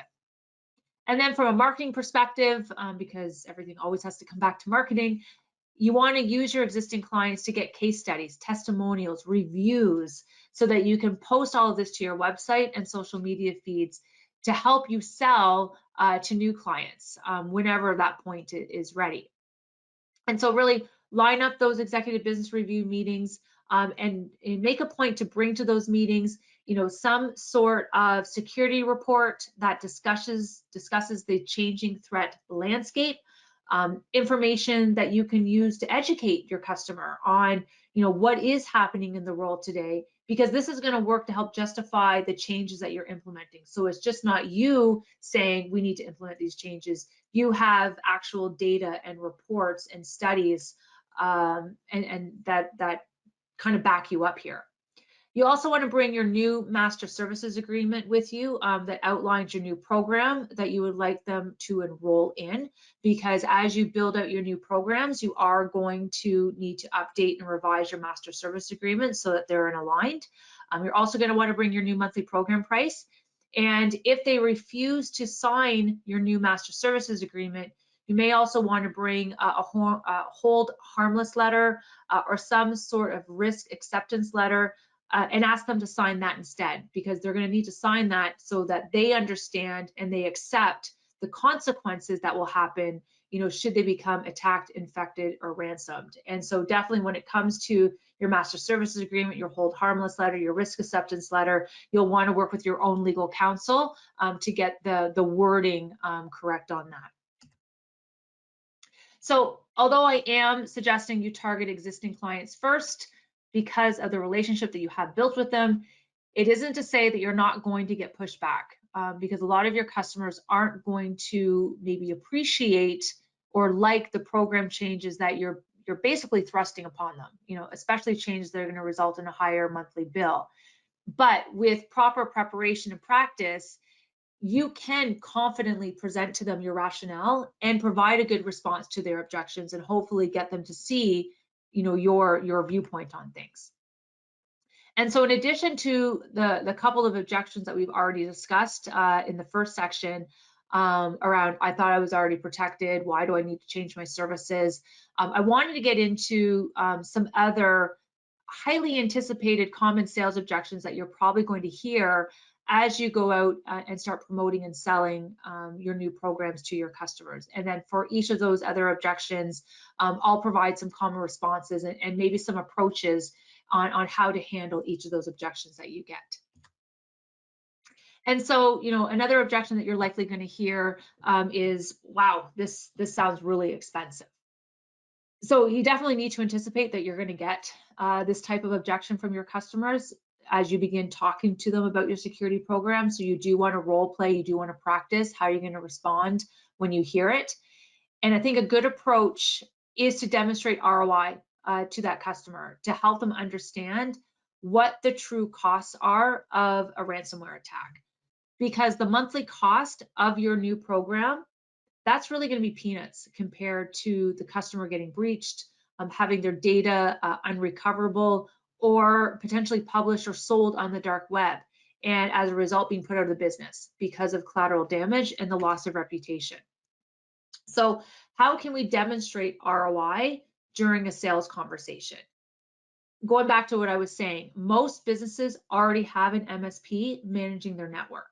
And so the old ROI conversation, it's no longer about talking about the cost of downtime, from an unmanaged network. That's what we talked about back in the day. But downtime these days is most likely going to come from a ransomware attack as a result of an underprotected network that resulted from an employee clicking on something that they shouldn't have. So when trying to educate your customers about your security bundle and they're flinching at the cost of it, take them through an ROI exercise to help them understand why you're recommending what you're recommending, to help them see what the true costs of a security attack or a breach is on their business, and that you're trying to help them avoid this. So if you are dealing with, break-fix clients, a la carte clients, bespoke, customized types of clients, then it's almost 100% guaranteed that their networks are lacking key security products and services, that you need them to have today. And if their network goes offline, it will likely be the result of some sort of cyber attack, and it will impact their entire network, most likely. So when we're calculating ROI or cost of downtime, we want to use the formula lost productivity plus lost revenue plus cost to recover plus cost of intangibles. And it's really these intangible costs, which are the ones that we can't predict. But we want to highlight for your customer what they are when we're speaking to them, because they're the ones that are most likely going to create that extinction event for your customer if the worst case scenario happens. So what you're seeing here is a screenshot of our ROI downtime cost calculator that I put together. There is a version of this that you can download as part of the handouts. It's called ROI downtime cost calculator. This was something that I just put together a couple of months ago as part of my office hours, because I had a partner ask me if we had a downtime or an ROI calculator, and we didn't. So I worked on creating this one. So would love to get your feedback on it as you start working on it. But again, I think it does, the limited feedback that I've got so far, partners have found it helpful. So make sure you get a copy of that if you need something like this. So going through the sample cost of downtime ROI exercise with your client, again, the formula is cost of downtime per day equals lost productivity plus lost revenue plus cost to recover, plus we need to include our cost of intangibles. And so we're going to start at the top, and we're going to calculate the employee lost productivity costs. So let's say that we have a client, they're an accounting firm client, and they have 40 employees. The average wage across all these 40 employees, let's just say it's $50 an hour. And so let's say in our example that one of their employees, clicks on a link in a phishing email they received, and it sparked this entire chain reaction that caused their entire network to become locked, and a message pops up telling them they've been breached. And so now no one can work, all the systems are locked down. Now, depending on what security report you read, I've seen reports where the average length of downtime is anywhere from 3 weeks to 5 weeks.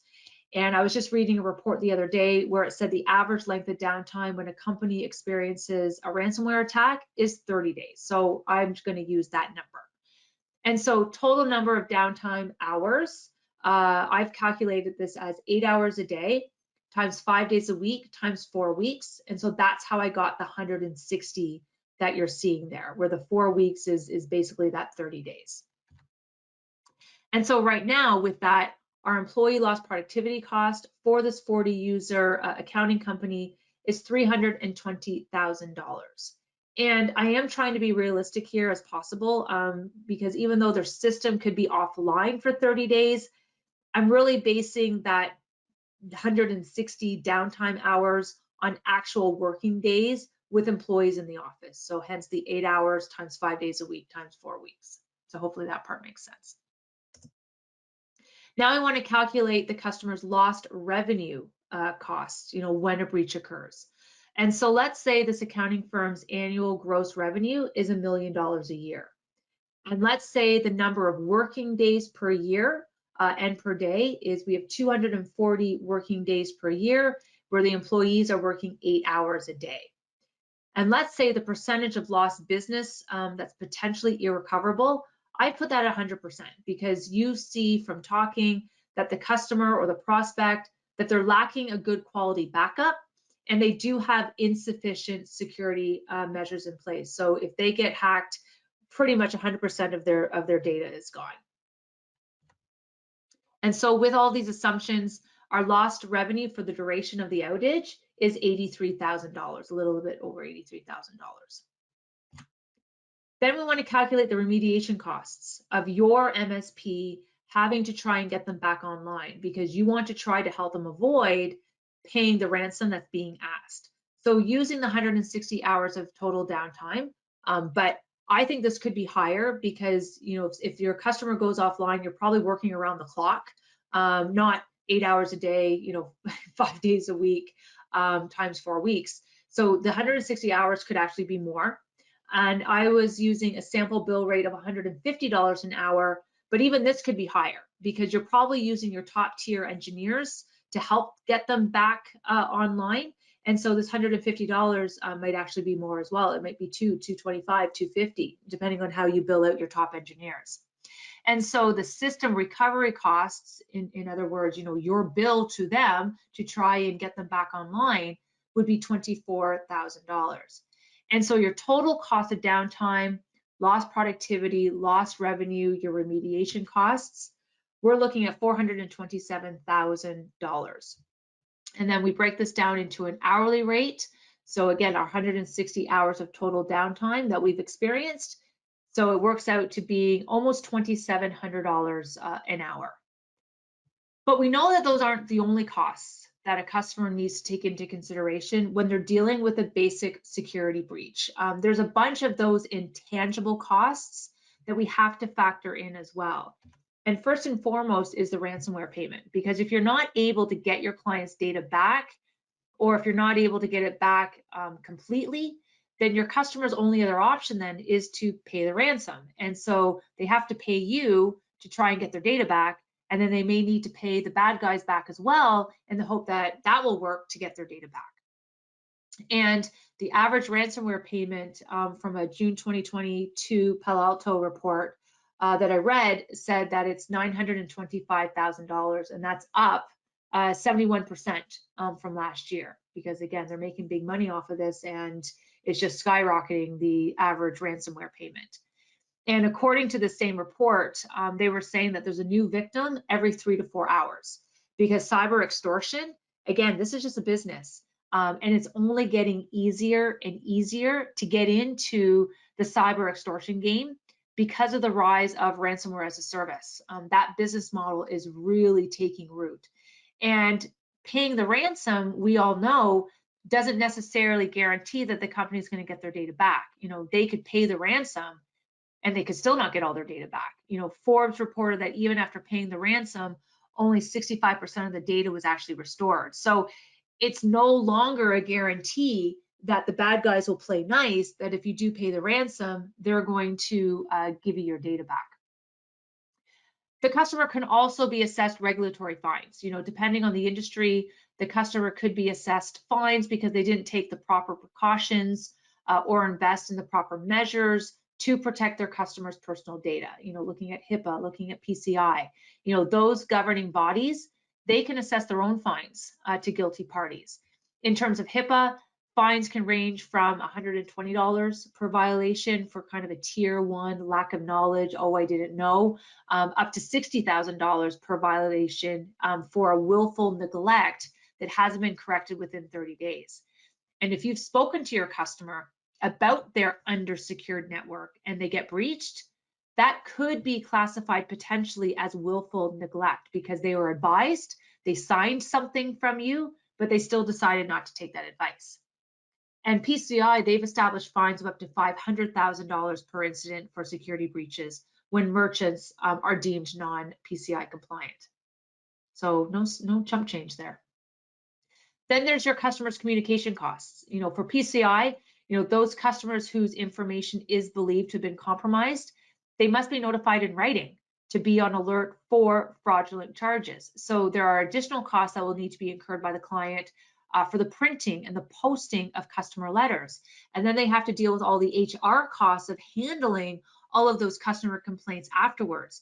And that's all going to keep them from doing their regular activities of their regular job. There can also be legal costs incurred. There could be some class action lawsuits, settlements launched by upset customers, once they find out that their data has been stolen or has been compromised. So that needs to be somewhat expected. It could also result in higher insurance premiums, larger deductibles that will be levied by their insurance company after an attack. There could be consultancy costs, employee security training fees. Those will definitely need to be incurred to teach employees what to look for so they don't cause another breach. And there also could be collateral damage. This breach could potentially impact and cause harm to other organizations in that customer, supplier, and customer chain, and that could have lasting damage. And then there's the potential to be attacked again and incurring these costs all over again, because once hit, your customer is now on their radar. The bad guys recognize that this customer, they're not taking their security so seriously. And so if your customer doesn't make the investment to fix the underlying issues that allowed their network to be attacked in the first place, they stand the risk of being subject to another attack. And our report actually found that 28% of organizations who paid the ransom the first time around, 80% of them got hit again with another ransomware attack. And 68% of those that got hit the second time around, it was within a month, and they were asked to pay actually a higher ransom amount than what they were asked last time. And then there's most definitely going to be costs, to their reputation, to their brand, to their business, all leading to loss of sales and loss of customers. Because customers, at least I know how I am, if I hear of a company being breached, I've lost faith and my business is gone. And so there also could be the decrease in new sales being made from other prospective clients, because who would even consider partnering with a business that once it's out, it's known that they got breached. And research from the National Cybersecurity Alliance, they found that 86% of private sector victims, they claimed that they lost business or they lost revenue as a result of an attack. And 60% of businesses that did suffer an attack, they were out of business within 6 months from that. So definitely reputation harm that could lead to an extinction event. And so when you tally up all of these intangible costs, a potential breach from an undersecured or underprotected network, could cost the customer easily over $1 million, when you factor in all of these really hard to calculate but very expensive other costs. And then when you look at it from an ROI perspective, your security program at $250 a month for 40 users, costing them $10K a month or $120K a year, that's really nothing compared to the potential security breach costing them, again, north of $1 million, or them losing their entire livelihood and the livelihood of their staff and their employees, if the worst case scenario happens. And this is all because they wouldn't put the right protection measures in place, and they wouldn't pay a little bit more each month to properly protect themselves and their staff. All right, a couple of questions have come in. You had mentioned on-demand boot camps. I missed one I wanted to attend a few days ago. Is there a place I can find recorded or on-demand options? Absolutely, yes. Depending on the nerd that was delivering that boot camp, all of our boot camps are in the MSP Institute. So you would access the MSP Institute within the Partner Success Center. Once you get into the Institute, just scroll down. You'll see the Head Nerd section, and then just click on the picture of the nerd whose boot camp you've missed, and that will open up all of the boot camps, the recordings that are there. So the one a couple of days ago was one that I delivered with Lewis Pope, our security nerd, on building to a cybersecurity framework. So if that's the one that you're referring to, Austin, go into the Head Nerd section, click on Lewis's picture, and you should see a version there. And Dawn, thanks for the comment. FYI, our cyber insurance agent told us not to restore data till the forensics team says it's okay. This can be weeks while they investigate.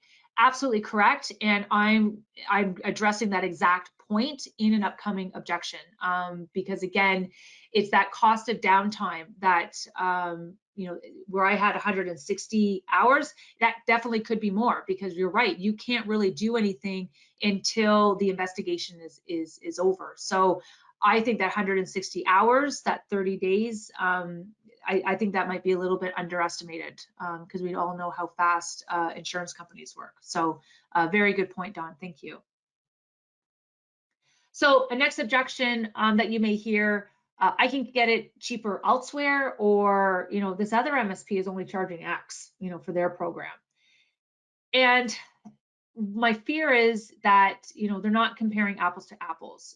My fear is that when I hear this type of objection, the competitor's program, they have to be missing key features. They're missing key services in their offering, and it's the lack of those key features that's resulting in the price gap. Because remember, there's 5 key layers that need to be addressed when it comes to properly protecting an organization's data and keeping their employees safe, right? We have the perimeter level, which is that internet level. We have the network level, the end user level, the application level, and we have the device level. And so when developing a cybersecurity program, all 5 layers need to be addressed. And each layer requires its own specific set of security tool sets and services for proper protection coverage. So if a competitor is saying to your customer, to your prospect, that they can deliver their cybersecurity program for far less than what you're charging them, I would be really suspect as to what is actually being done across all 5 layers. Or they're severely underestimating the labor component involved, or they're significantly sacrificing margin and their overall profitability levels to win the deal, which is not sustainable long-term in building a profitable business. Yes, you may win the business today, but if you keep doing that, that customer is not going to have an MSP provider in the future. They're going to, you know, put themselves out of business. Because remember, our best-in-class MSPs, they're generating anywhere between 60 to 80% gross margin on their cybersecurity programs. And these programs, they should cost more than what you're delivering today. You know, you should be charging a premium for your security programs that you're offering, because you're taking on a lion's share of the risk and you're taking on the responsibility for their data. And so you should charge appropriately for this, because this is quite a responsibility that you're assuming. And I would actually say in this type of objection, I would want to weaponize your competitor's lower price point, because this is going to give you an opportunity to highlight not only your comprehensive tool set, but your people that you employ, the qualifications they possess, the processes that you follow because of the various compliancy and security standards and regulations that you adhere to. You know, all of these items are critical in keeping their staff, their data, their business safe, protected, productive, and to minimize the amount of downtime and cybersecurity risk should something happen. And at, you know, $50, $70 per month or whatever they're quoting, it's just not possible to accomplish all of that, because there is just so much involved. Hopefully what you've seen when we went through just that basic essentials pricing. And so you do need to have a command of your cost structure, and you need to be able to show that for every pain point you uncover during the sales process, your offerings, your processes are aligned and can solve for them. And to show them that investing a little bit more per month is actually going to be more cost effective for them in the long run. Another objection you may hear, can I remove some services just to better fit my budget? And I really take this as another take on the it's too expensive objection. And so I think, everybody knows the answer that I'm going to say to this. The answer is no. You don't want to allow customers the opportunity to pick away and remove services so that it can better fit into, whatever their perceived technology budget is. Yes, there's going to be sticker shock, especially if you haven't gone through and exercised this before.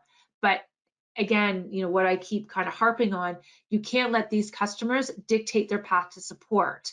That's why we're recommending that Essentials program, or having a program like that can act as your minimum viable program that covers all 5 layers at a basic level, because this still offers the basic protection that you and your customers need to mitigate risk and bounce back from a ransomware attack. So you do need to set a floor as the minimum tier that you enroll customers in, and then you don't sell below that. Because if you do begin to erode your minimum tier to try and fit some preconceived price point, this is where you're opening the door to increased risk and liability for yourself as the MSP.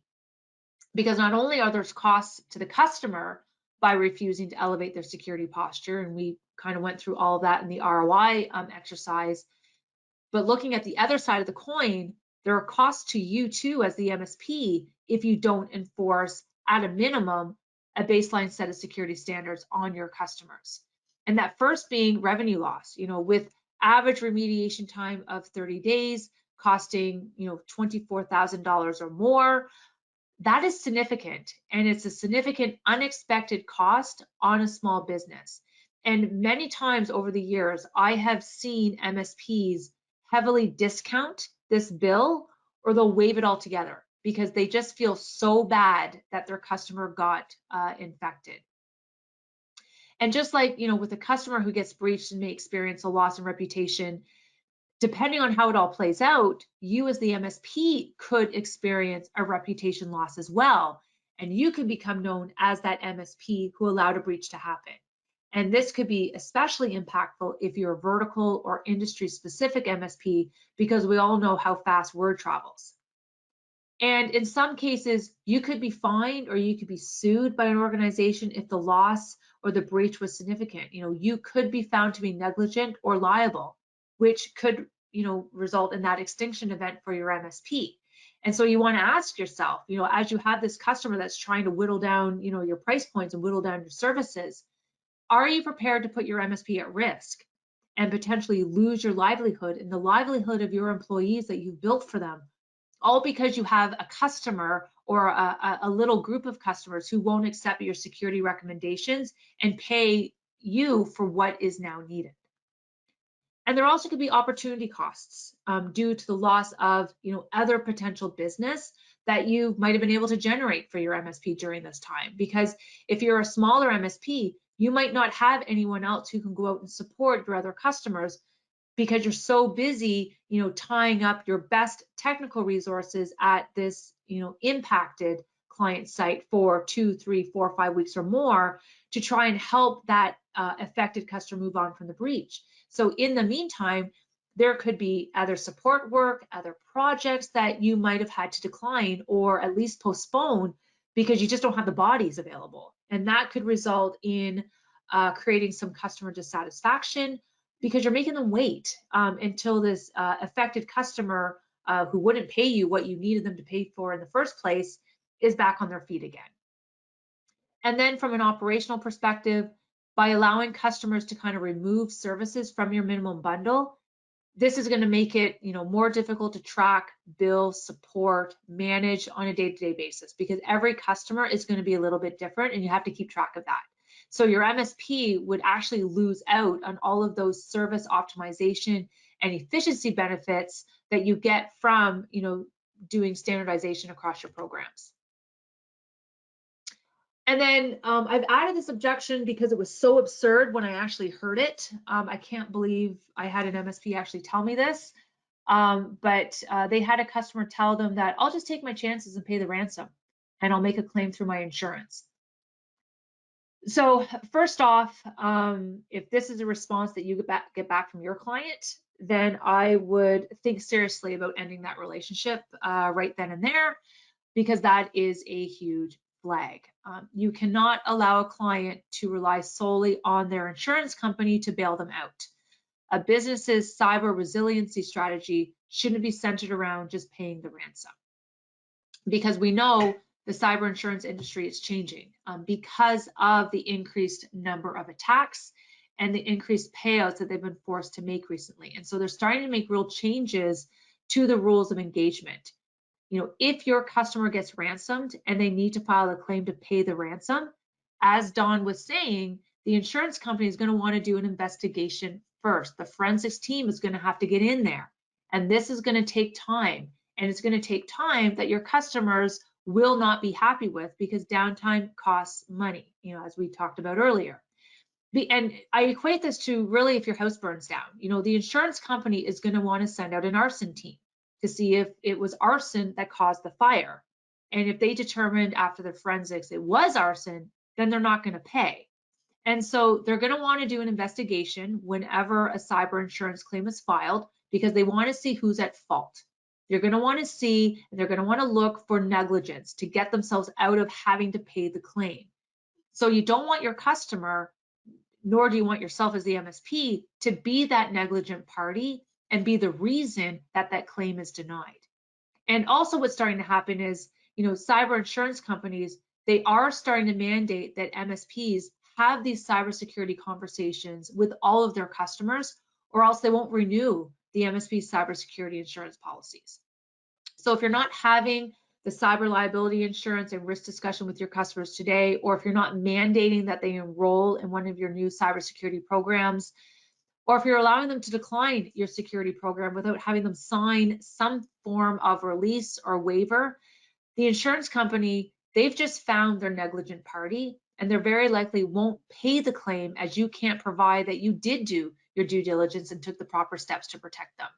And if they won't pay the claim, the customer will very likely they're going to blame you for the situation, and then you're going to be the hook to make the situation better. And so again, you need to do everything you can to protect yourself, and by doing that, kind of change your position, how you present and sell your new security programs.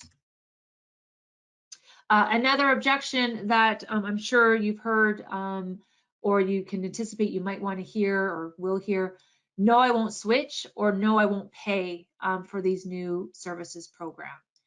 And this is a real objection. You know, if they just come out and bluntly tell you that, no, I'm not doing this. And so you're going to have to think about, what is your response going to be if you get this pushback?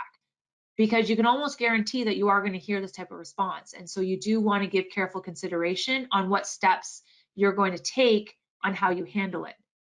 And, you know, as an example, you know, say this was maybe a lawyer or a healthcare client of yours that's telling you this, that no, I'm not going to switch, I'm not going to pay. You know, one possible response could be, you know, your job is to protect your clients. That's my job too, but you're not letting me do my job by refusing to enroll in my new security program that I've developed. And so because of this, I feel that you're not taking my job seriously as your technology advisor when I bring you recommendations that will protect your employees and your business. So I do need you to sign this new agreement for our new cybersecurity program, because this is a program that we're enrolling all of our clients in moving forward. And then if they still say that they won't sign or they don't sign, then just ask as a follow-up question then, all right, if you feel that you're not able to sign my new agreement today and participate in my core service today, then when? You know, is this something that maybe we can revisit and sign off on in the next 60 to 90 days? Because then hopefully they will reconsider what you're asking them, you know, especially if you can give them kind of the small window to adjust and get used to the idea of the new changes that you're implementing. And then if they still refuse to sign and they won't enroll in any new programs, then this is where you do need to have a plan on what are you going to do to turn those clients into less risk for your MSP. Because again, no customer should be allowed to be a threat to your MSP and to your livelihood or to the livelihood of your employees. And so a couple of ways that you can accomplish this. Again, having them sign your new master services agreement that has a limited liability waiver, or a limited liability clause, or release of liability, something along that lines, that's part of it. And then also having them sign a risk acceptance letter along with acknowledgement of your new rate schedule, your new SLO that's outlining their new rates and response times, should they need to call into support. They have to know that moving forward then, once they sign off on the right documentations, that they're going to now be classified as a non-standard client, and that your reactive rates, if there is some sort of security incidents, they're going to be double or triple than your standard time material rates. Maybe originally it's $150 an hour. If they're going to be a non-standard client and they still want you to support them and you still agree to support them, their new rate is $450 an hour now, if there's something that happens. And you're going to tell them that they're not top priority. They're like a tier 2, tier 3 priority now in terms of response times, because your priority goes to your other clients who are paying appropriately for your new programs. So those are the ones that get priority. So it may be a day, it may be 2 days that you're eventually able to get around to them. But really, at the end of this, you need to manage your risk, and you need to do what you can to remove as much of the risk from your MSP as possible. And so by having your customers sign these documents, that's going to be your ammunition, and you're going to be able to prove to the insurance company that you tried. You tried to protect your customer, should the insurance company come after you for liability. And then if your customer still won't work with you and they still won't sign anything, it's obvious that they don't respect you enough as their IT partner, and they're not going to be a good fit for your business moving forward.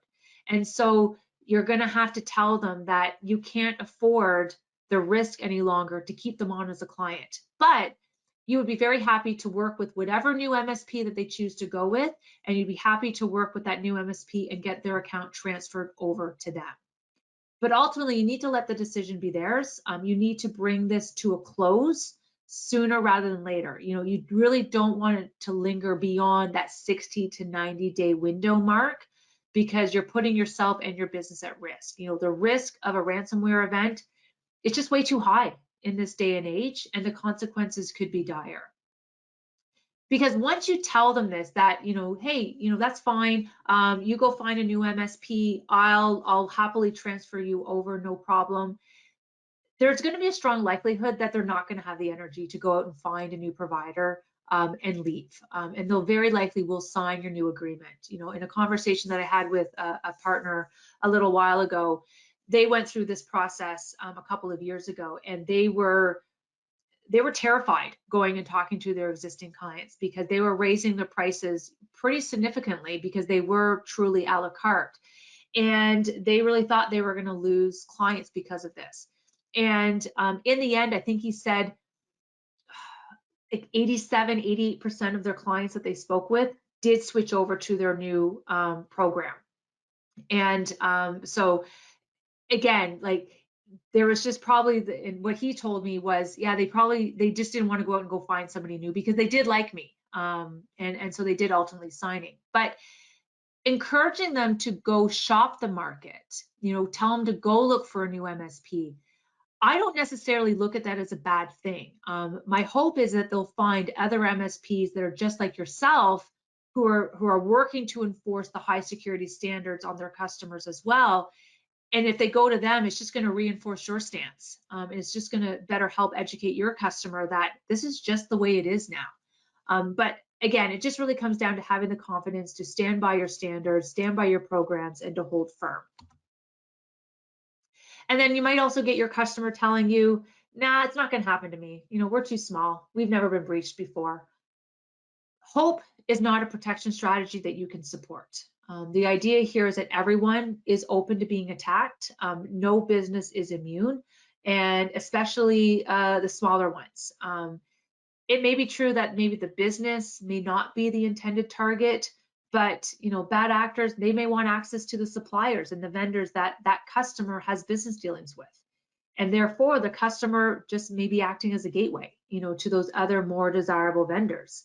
Like look at what happened to Target, right? It was through the HVAC vendor that they were using. So in this instance, you need to educate your customer on this possibility and explain to them that although they may think an attack may never really happen to them, the current state of their network does not meet your new security standards that you've set for all of your customers. And you need to be allowed to harden their network security so that they can avoid becoming the weak link in the chain with their suppliers and their business partners that they interact with. Because if one of their suppliers or their vendors does get attacked and it's discovered that the bad actors, the bad guys were able to get in to their network, via one of their partners, that customer will very likely be dropped, by that vendor. And this is going to result obviously in loss of revenue, but again, other ramifications like loss of reputation, trust, respect, and that could be an extinction event for them. Or again, they may tell you, nah, it's not going to happen to me. Who would want my data? Again, hope is not a protection strategy that we can support. Again, the idea here is that everyone is open to being attacked. No business is immune.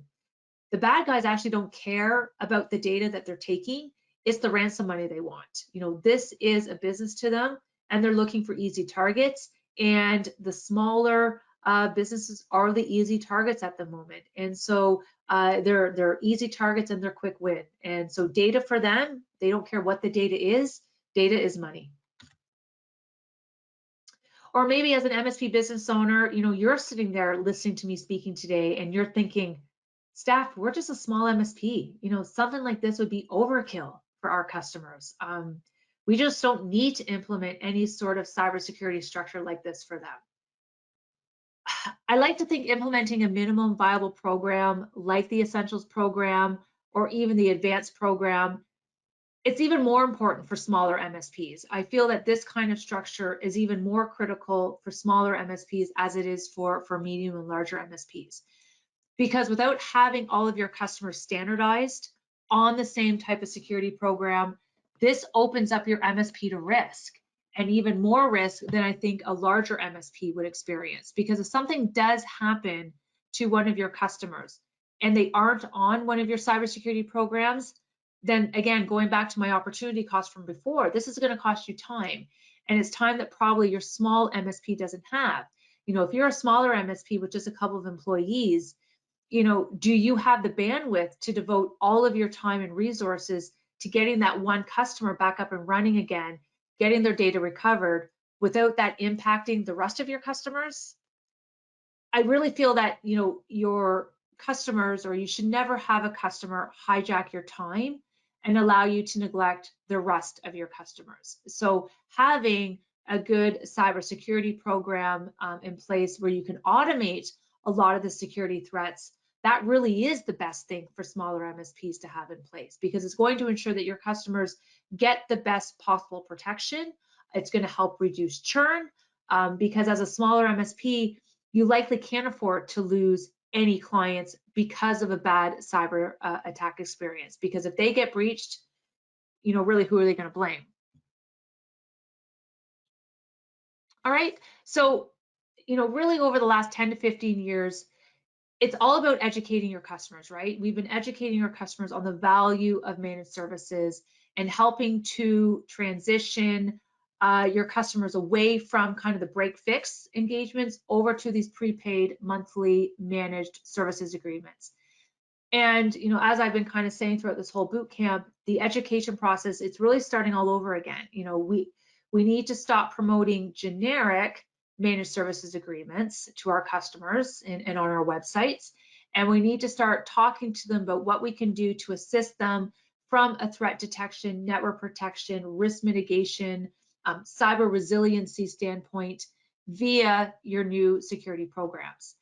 There is still a lot of growth opportunities and profitability to be had in security.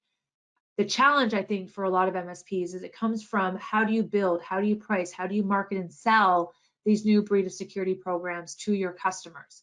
And there is going to be a trick to finding kind of that right balance of costs and services that aims to not only reduce risk, but really does work to protect you as the MSP and your customers. But it does start by enforcing that new minimum standard for security, moving away from that a la carte reactive approach to program development, where you're allowing customers' budget to really dictate the service that they'll buy or that they enroll in, because that model, it's no longer advisable. Doesn't make smart business sense. Because ultimately MSPs, and I've kind of mentioned this, we need to have the confidence to kind of take ownership of that risk conversation with your customers and your prospects.